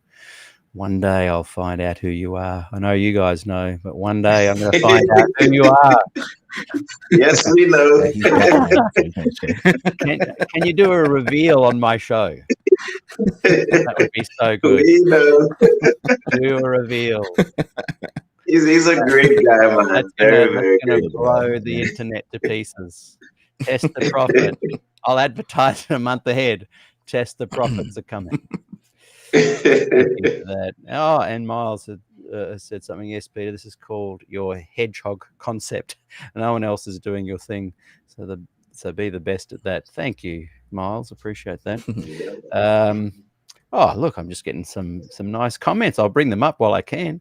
That is so true. SDAQ&A interviews some really interesting, highly qualified and experienced people. Adverse Analyzer, Peter's the Nobel Peace Prize candidate. I second that. Agreed. It's funny. I'm born with a phlegmatic kind of warm, pleasant face, and I can sometimes be really angry on the inside, but I'm coming across as still, yeah, okay, right.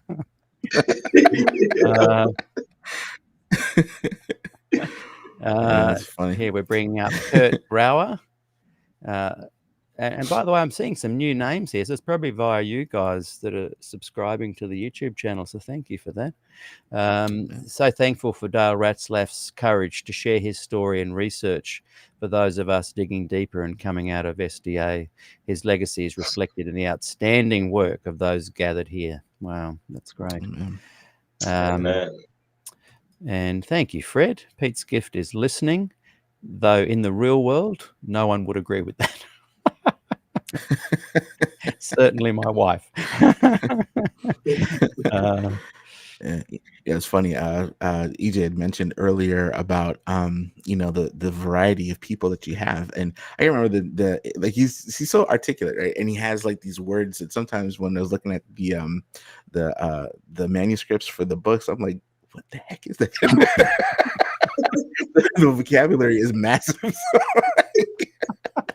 Like, I promise I went to grad school, but I wasn't an English major. I have no idea what this guy just said. So it's one of those things I know. it makes me laugh, I have to man. sit here with a And thesaurus. yeah, and you're just looking at the diversity. I'm like, man, it's a house of cards, man. It's just say what it is, man. It's I know. the clown car, and that's why I can't have your platform, Peter. So You don't you're suffer very fools like I do. gracious and stuff like that. I'm just like, and smack around a little bit. Yeah, You're you'll just You know, go, you'll just aim for the jugular. there you go.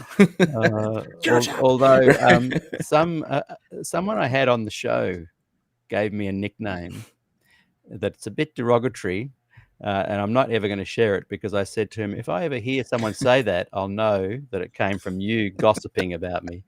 But it's a name I'd love to share, man. because it kind of does capture a little bit of what I do that people don't notice so much. But I'll leave that for another time. So we've got Stephen Jackson. Wow, that speaks volumes to the pressure of SDA theology and culture. Not too sure what. That people ostracize. Yeah. Doesn't it? It says so much. Yeah, you're shocked. Yeah, You lose everything. Dale Ratzlaff said somewhere, he said there's no former Anglican or former Baptist fellowship Baptist, or former, former there's only former Mormons, former Jehovah's Witnesses, and former former SDAs. Yeah. So that has got to say something. That's right. That has got to say something. And when you look into the history, they are sister cults. Oh yeah, That's right. yeah. Nice. Stephen has said, can they imagine Jesus avoiding someone by crossing the street? Yeah. That particular person that I kept going back and then said hi, I saw them again later in a cafe nearby, and I literally just got up and went and sat at their table. I said, how's things? And they were so uncomfortable. But, I just persisted, and they're friends with me again now. What's this? James has said, come to Loma Linda, February 17, Peter. There's a former SDA conference, is there? Do you guys know about that? Yeah, they have it every year. For my Mm. Adventist fellowship gathering. Oh, I'd love to come to that. Yeah, every year they have it. Oh, really? Yeah, I've never gone though because of my, where I live. Yeah, you're a bit far away as well. But I occasionally watch them presentations, the testimonies, etc. Yeah, maybe we can watch the videos of that. But if James, if you could send me some info about that, I will plug it on the platform. Former Scientologists, I don't think there are because they're too scared. There's such an active group to destroy people financially and reputationally within the Scientologists. So they just go all quiet. They leave and don't talk about it. I know of one prominent one, Leah Remini. She used to be on a TV show called King of Queens. So she's a comedic actress primarily, but yeah, she's very vocal about it, and they let her have it. So she's they really do, from what I've seen anyway, try to destroy people in multiple ways. Yeah, and they're fairly aggressive about it. Including physical violence, depending on what documentaries you watch. But I know that most of us have been slandered in some way, shape, or form. Yeah. And too bad for them. I really don't care. Like my name's been mud before y'all. Most of y'all were born, so I don't care. It doesn't matter to me. And I recognize that what Christ talks about with all of us, being persecuted is par for the course for the kingdom of God.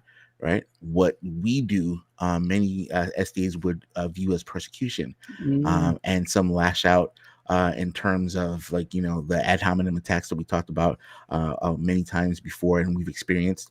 And again, shout out to Answering Adventism. Check out the Hate Mail show. It's amazing. For the all the mean tweets and emails and stuff. Oh, really? I haven't seen that. Yeah. Is that on the website? Oh, it's great. It's comedy. Yeah, no, it's not. Yeah, it's on the website, I believe, and also on the on Miles' channel, Answering Adventism. Right. So that Hate Mail show. I might do a reaction video to some of those one day, and some of mine as well. Yeah, but we're not scared of that. Like Awesome. I believe what Christ said. People will accuse you falsely, and revile you for my name's sake. It's okay. Oh, sure, why not? Whatever. Right. And the thing of it is for as apologists, like from Christian apologists, we're gonna be telling the truth. And I'm almost never gonna attack a person personally.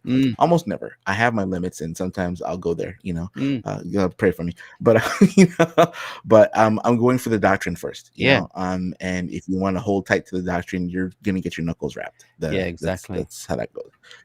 So but yeah, that's kind of where that's at. And I just pray for people that they can see past all the nonsense, you know what I mean, and kind of get to the nitty gritty. What's the point that we're talking about, and the concern is souls. And if there was a way to do it with being nice all the time, then we'd be nice all the time. Sometimes we have to be a little rough in order for people to see. It's like if you're in a burning building and you need to wake up, someone might have to smack you from time to time to wake you up. Yeah, exactly.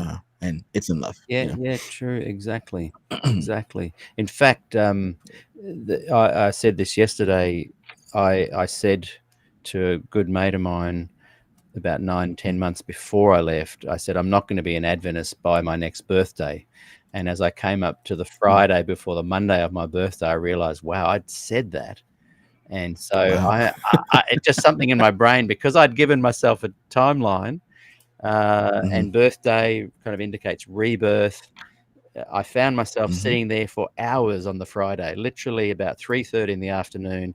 And I finally pressed, I'd written, this is my last Sabbath as a Seventh-day Adventist. And then I pressed send, about 3 or 4 hours later, because it was just such an emotional moment. I was just sitting there, I'd written it, and my finger was literally hovering above the button on my phone. But if I go back to the 9 or 10 months before, one of the seeds for that was someone challenging me, really slapping me around. Like they were really hard on me. And I was defending myself, and I was fully trying to justify, and all the sort of stuff I've heard from other apologists was coming out of my mouth. But this person was rude, blunt, angry, not physically slapping me, but it really had an impact on me. So Colin is 100% right there. Sometimes you need to be slapped around a bit, and so I fully endorse if you guys do that. Okay, we're going to bring up maybe just 2 or 3 more. James has said, we'll email you tomorrow. Would dollars entice you to come? Yes, that would be fantastic. In fact, dollars thrown my way would be the only way I could come. So yeah, It's to me. true. Can you get me a little spot to share a little talk as well and promote the program? Stephen said, yes, you should go and participate. All of you would be great. So maybe someone can fund the 3 of us to go, and we'll do a little live SDA Q&A from there. Awesome. And bringing someone that's from your channel there, 21st Century Paul, 3-generation SDA here, but by the grace of God, using my wife, I've met the true Jesus of the Bible 5 years ago. Talk about going from dark to light. Great work you all put out, unmasking the lies. Thanks. And we'll just read 1 or 2 more, and then I'm just going to get you guys to close for us. Deanna, hey Deanna, good to have you here, watching from Tennessee. Always enjoy the discussions here. Look, and by the way, I go live now 3 times a week. I aim to do a short reaction video, 10 to 20 minutes long, on my Tuesday, your Monday evenings in America, and Wednesday, your Tuesday, and Thursday, your Wednesday. The shorter one, and then the middle going live, I aim to do about an hour, and then the long form on my Thursday or Wednesday. But I want to encourage people, just drop in and watch for 3 minutes or 20 minutes or whatever your brain is wired to concentrate on. Don't just think, oh, it's a 2.5 hour interview, I'm not going to watch anything. Just come in and watch for a little bit. We're all wired to either watch 1 minute, 3 minutes, 3 seconds, 1 hour, 20 minutes. Nothing's going to change that. So instead of just going, I'm going to not watch it because it's not 20 minutes, just tune in for 3 minutes, 3 seconds, whatever, because that really helps the algorithms. And I can guarantee you could pretty much drop into 10 minutes of any of these programs and there'll be something interesting there for you. So I encourage that you do that, not just for my show, but everybody's that we've been talking about today. So from the chats, we're going to finish with Chanel Allen. I think it's a beautiful one to go out on before we close. God bless Dale Ratzlaff. His legacy will live on. Amen. So just to kind of to conclude, and Dale's written here, great program. Thanks, Dale. Appreciate that. And we'll just quickly get Rose Power. Does any other church have former church member groups? Exactly. That's they don't. Exactly. They don't. And that, boy, that says a lot, doesn't it? That says a lot. So yeah, we'll maybe come back one day and have a chat about that. And also, I'd love to unpack with the both of you one day, and maybe Miles can join us on what Dale just said in the video at the start about the investigative judgment. Someone said, I liked hearing his take on the... No, everything he said there was footnoted from Adventist works saying, official works saying this is what. And in fact, I think he had made that available. So I'll try and get a copy of that exact script and the footnotes. I'd love to get you both back, and Miles, and unpack every little paragraph he says there, because there's some really interesting things that I think are easily disputed. But if you ask Adventists about if you ask Adventists about that's going to be a 5-hour stream. 5 hours. But if you ask Adventists what the investigative judgment is, with me, CMB, and Miles, and then you don't want no one to sleep. You want the 24-hour marathon. We're going to do one of my midnight sessions. I've had 2 midnight sessions this week. That's right. And they're a lot of fun. So, yeah, we'll go midnight to dawn. There you go. So just in closing, and wow, my mouse has died. So I won't be able to end the show. So let me just plug it in to charge it and give you guys, hopefully I'll get a little bit of charge so I can end the program. Otherwise, I'll be sitting here for a little while. So I'm charging my mouse. You guys close off. Perhaps we'll give Colin, CMB, the ambassador, love that name. We'll give you a shot at just kind of wrapping up today's program. And then, Thunder, I'll give you the last word. Well, again, good evening to everybody. It's nighttime here at the East Coast, or at the Midwest anyway. But I thank you again for inviting us on, Brother Peter. I really appreciate you, brother. It's great to have gotten to know you over the last year and change here, and certainly looking forward to doing more with you. Thunder, my man, always. Yes, sir. Yes, sir. So we'll probably chat later. And guys, new baby, beautiful. Yeah. So in the family, just all God's blessings for all of you. And I thank you for us hanging with us, those that are watching still on the channel, and those that were able to come onto my platform and see it as well. God bless you all.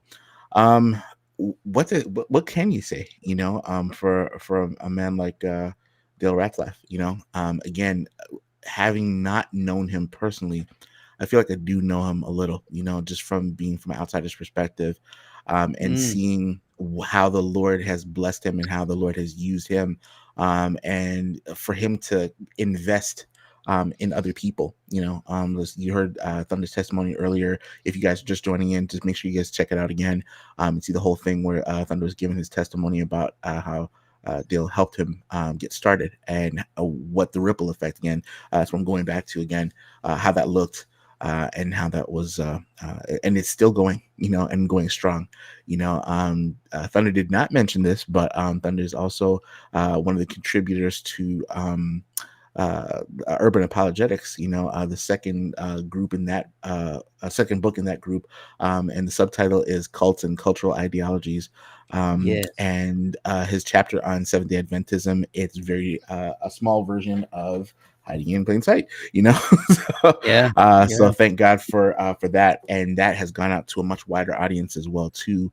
Published by Zondervan Publishing, so you can check that out. And so the contributions from a person sight unseen, seeing this young man, and I would imagine that the Lord told him, you know, this is a person that you should invest in, you know, and seeing how the Lord has used the talents of everybody that is attached to former Adventist Fellowship. So thank God for that. Thank God for the community that we have. And again, you know, my commitment first and foremost is to the cross, you know, the gospel of Christ. I'm not ashamed of the gospel of Christ, and I thank God for brothers like Dale Ratzlaff, and sisters like that have kind of followed his footsteps there, and we will continue to do so, you know, until I made this commitment long ago, but till my last breath, I will be singing the Lord's praises and preaching his gospel. Thanks, Colin. Amen. Appreciate you sharing that. Yeah, Thunder. I had forgotten to mention, Dale not only impacted those of us who are from an Adventist context and culture, but also those who weren't, but still had those Sabbatarian legalistic baggages. If you go research, Dale is credited for his work is credited, especially Sabbath in Crisis when it was first published as that, is credited for being the document that caused the split of the worldwide Church of God. That is the Armstrongites, Herbert W. Armstrong's organization, a granddaughter of Adventism. It is Yeah. Dale Ratzlaff's Sabbath in Crisis that Wow. caused it to split. That's when amazing. they studied his material, and so, you know, his reach was not just for farmers and those from an Adventist context, but those who have legalistic tendencies and views about the Sabbath and the law as well have also been tremendously blessed by his work. And so the simple thing I'll say, you know, brothers and sisters, we thank God for what he has done through the life of Dale Ratzlaff, you know, a gentleman who had so much going on for him, studying his PhD at Adventist University, a teacher, pastor, years, and just, I mean, his comfortable life, close to retirement. In fact, some were even trying to convince him to stay because he was near there, you know, but to have the integrity to walk away from all of that, having your world collapse and so many coming down on you, but defying all the odds and following God's leading, and to just have the strength and tenacity to do that is truly amazing, and it speaks to the sincerity of him, his love for the Lord, and basically taking the harder blow, because, you know, to start something is much harder than when somebody picks up and builds on momentum. Yeah. You know, so he did the hard work in following the Lord in this way, and that has been such a blessing to us across the globe, Africa, Asia, Europe, smaller Caribbean nations like mine, and all over the world. His life, his sacrifice, his love for the Lord and truth is blessing and helping so many people. And so if God is leading you in this way to make steps and sacrifices like him, do it. It doesn't have to be in the same way that we do, like CMB and Peter, who are great content creators, or like me, who is gifted with the knowledge and the intellect and the writing skills to write. It doesn't have to be that way. It may be in other ways, supporting our ministries and getting them out there, or purchasing a few books and giving to people. I mean, there's so many ways that God can call you to be a part of his work in helping others. You have no idea how far that will go. And so I pray that all of us will seek to love the Lord that much, in spite of all that we have to lose, and the crushing blows we receive, and the friendships we lose, and finances, and our lives will turn upside down. In spite of that, be a Dale Ratzlaff.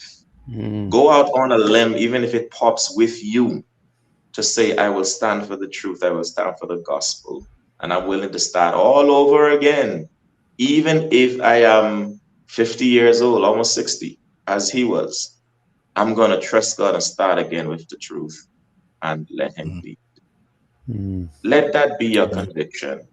And as we are seeing, you are not going to regret it. You're not going to lose. You have tons to gain and a lot to bless when you follow the Lord that way, in the way that our brother Dale Ratzlaff did. And so we thank God for him. We praise God for the strength, the courage, the resistance that he put up against to do what he did, to be what he became, to produce what he produced, and to be the person that he was, to have helped so many of us.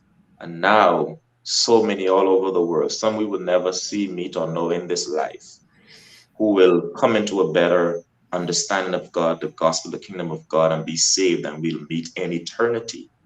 And it all can be traced back to Dale, who was the center of this concentric circle, who God used to begin this thing.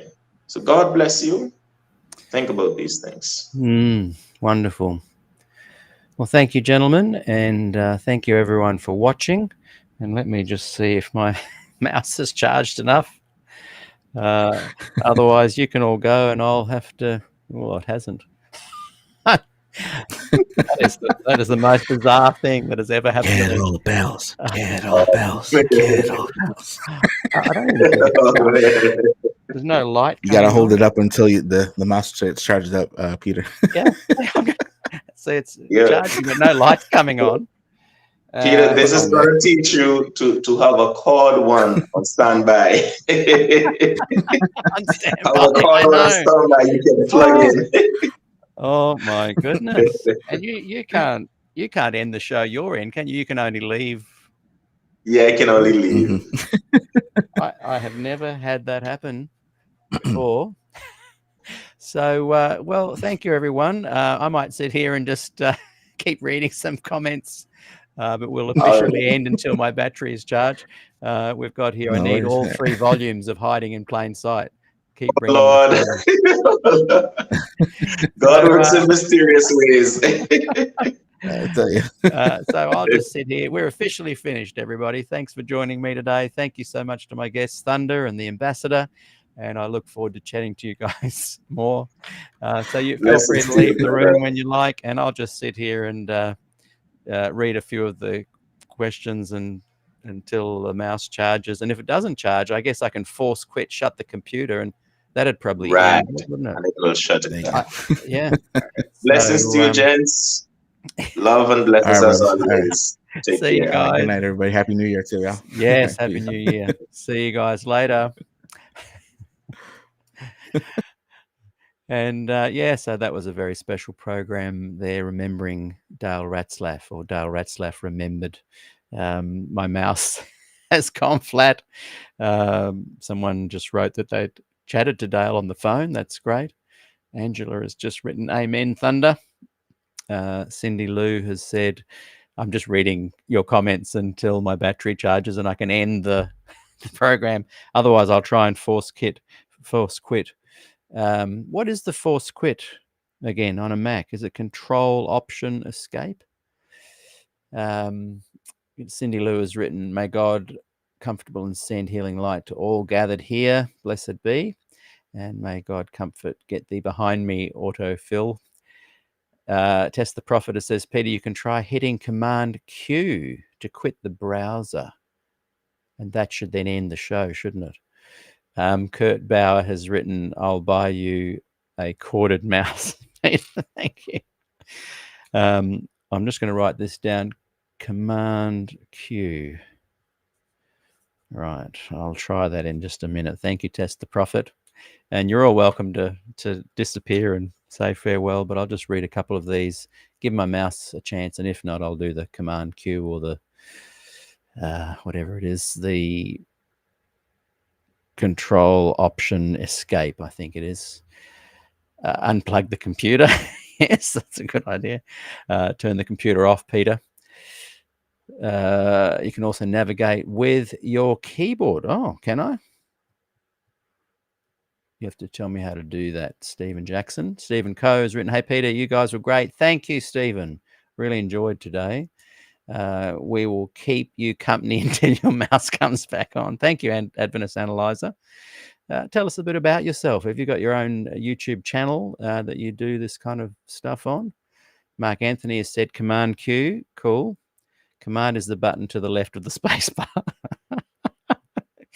Thank you, Test the Prophet. And good night to you too. Look forward to think about coming on the show and revealing who you are, because one day you're going to have to, surely.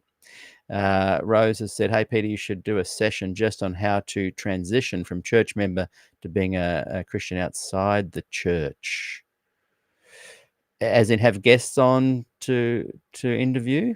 My story is boring, so and it's a little bit more nuanced and complex than that one. But I would love to chat to people about that, the transitioning period. That's a really good suggestion, Rose. You can hold down the power button, I believe. Yes, that's a good idea. Carl's put his link to his channel there. I recommend everyone go and check that out. Thank you, Carl. Carl Wagner. Go and check out Carl's Chronicles. On a personal note, Peter, says Stephen Coe. Is it Coe or Coe? Coe? I am involved with a ministry in Nashville, and it is founded by an Australian guitar player, songwriter, and would love for you to visit and play with the group. I would love that. So you meet every Friday your time? Ah, nice. Someone has written, Kelly Byrne. Hey, Kelly. Look forward to catching up with you soon when you're back in town. I got your message yesterday. I miss Rejuve Cafe. This sounds like a Rejuve relaxed cafe chat conversation. It is like last night. I haven't deleted that the Facebook thing, because there's some pretty funny insights and comments that people were having as they were helping me. And Rose has said, "Yeah, need a panel of people." Great idea, Rose. Great idea. We'll do a transition from Adventism to Christian outside the church. I think that is a much needed program. Thank you, Rose, because a lot of people don't know what to expect. I started a Facebook group called Leaving Adventism for members who had left to be able to network. But it's just a group and no one really talks because there's such a varied bunch of experiences. But if we start the conversation here, I think that'd be really effective. Collins, watching from somewhere. Thanks for having us on, Peter, mate. So good. I love having you on the show, and Thunder. Yeah, it's awesome. You guys are amazing. Angela has said, "Get Pastor Mark Martin." Now he's involved with Life Assurance Ministries, isn't he? And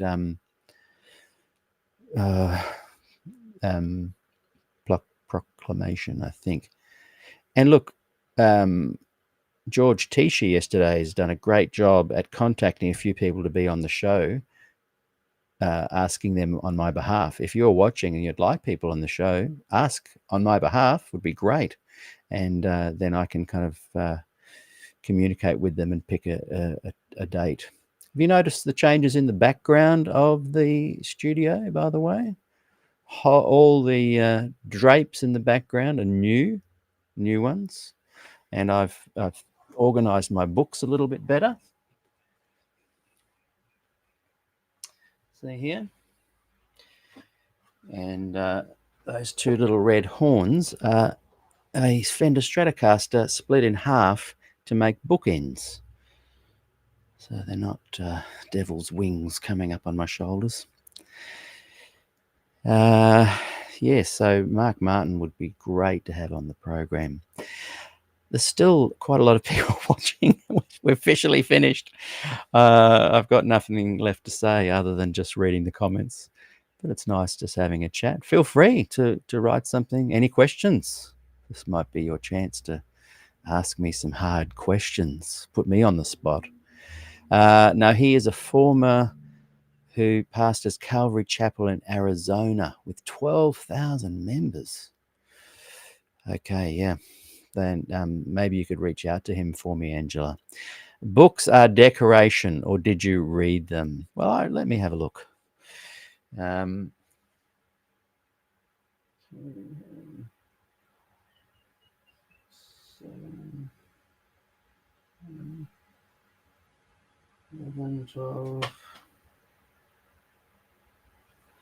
Yeah, I've read at least 3/4 of those, Mark Anthony.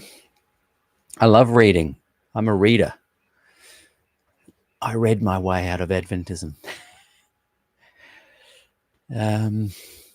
Okay, let's see if the mouse is charging. And if not, no, nothing at all. So I'm going to try and power off. So it'll be a very unusual ending without fanfare and the closing scenes. Thank you, Mark Anthony. Wow, good for you.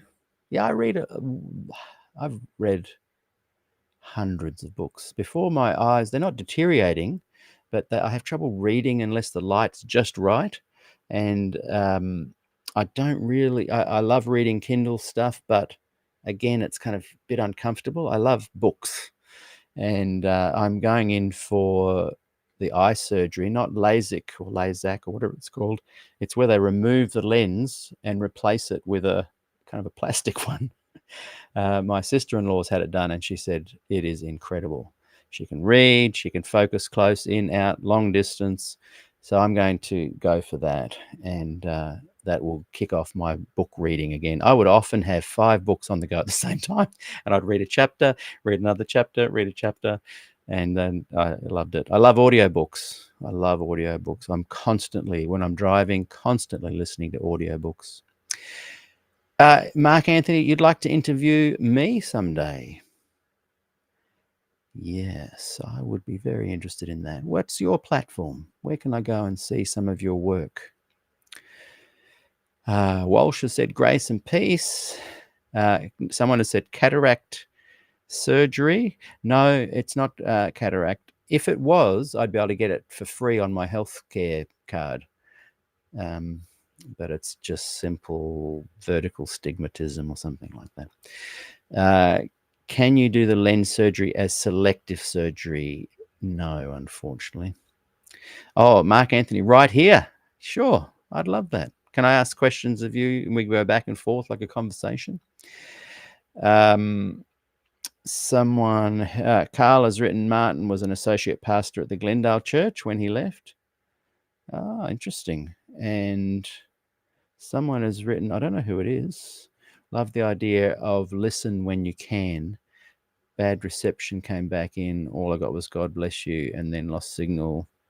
So you're right. 10 seconds, 5 hours, all good. Okay, Mark. Well, let's plan a conversation time.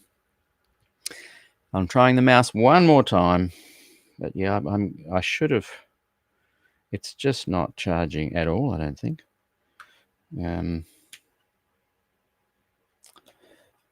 The charger is working. I just tried it on my iPad.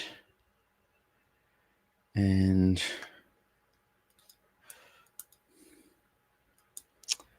one last try here. Oh, it's working again. Okay, I can officially end without turning off the computer. Thank you so much, everyone. Yeah, you don't need to watch the last bit of this interview if you're watching again. But thanks so much for watching. And our main focus today has been Dale Ratzlaff, Rembered, a great human being. And I encourage people to go and just type in Dale Ratzlaff, Ratzlaff, into Google or YouTube, and you will come across so much material that is incredible. So until next time, everybody, we're back next week. Who knows with who? And yeah, see you then. Farewell.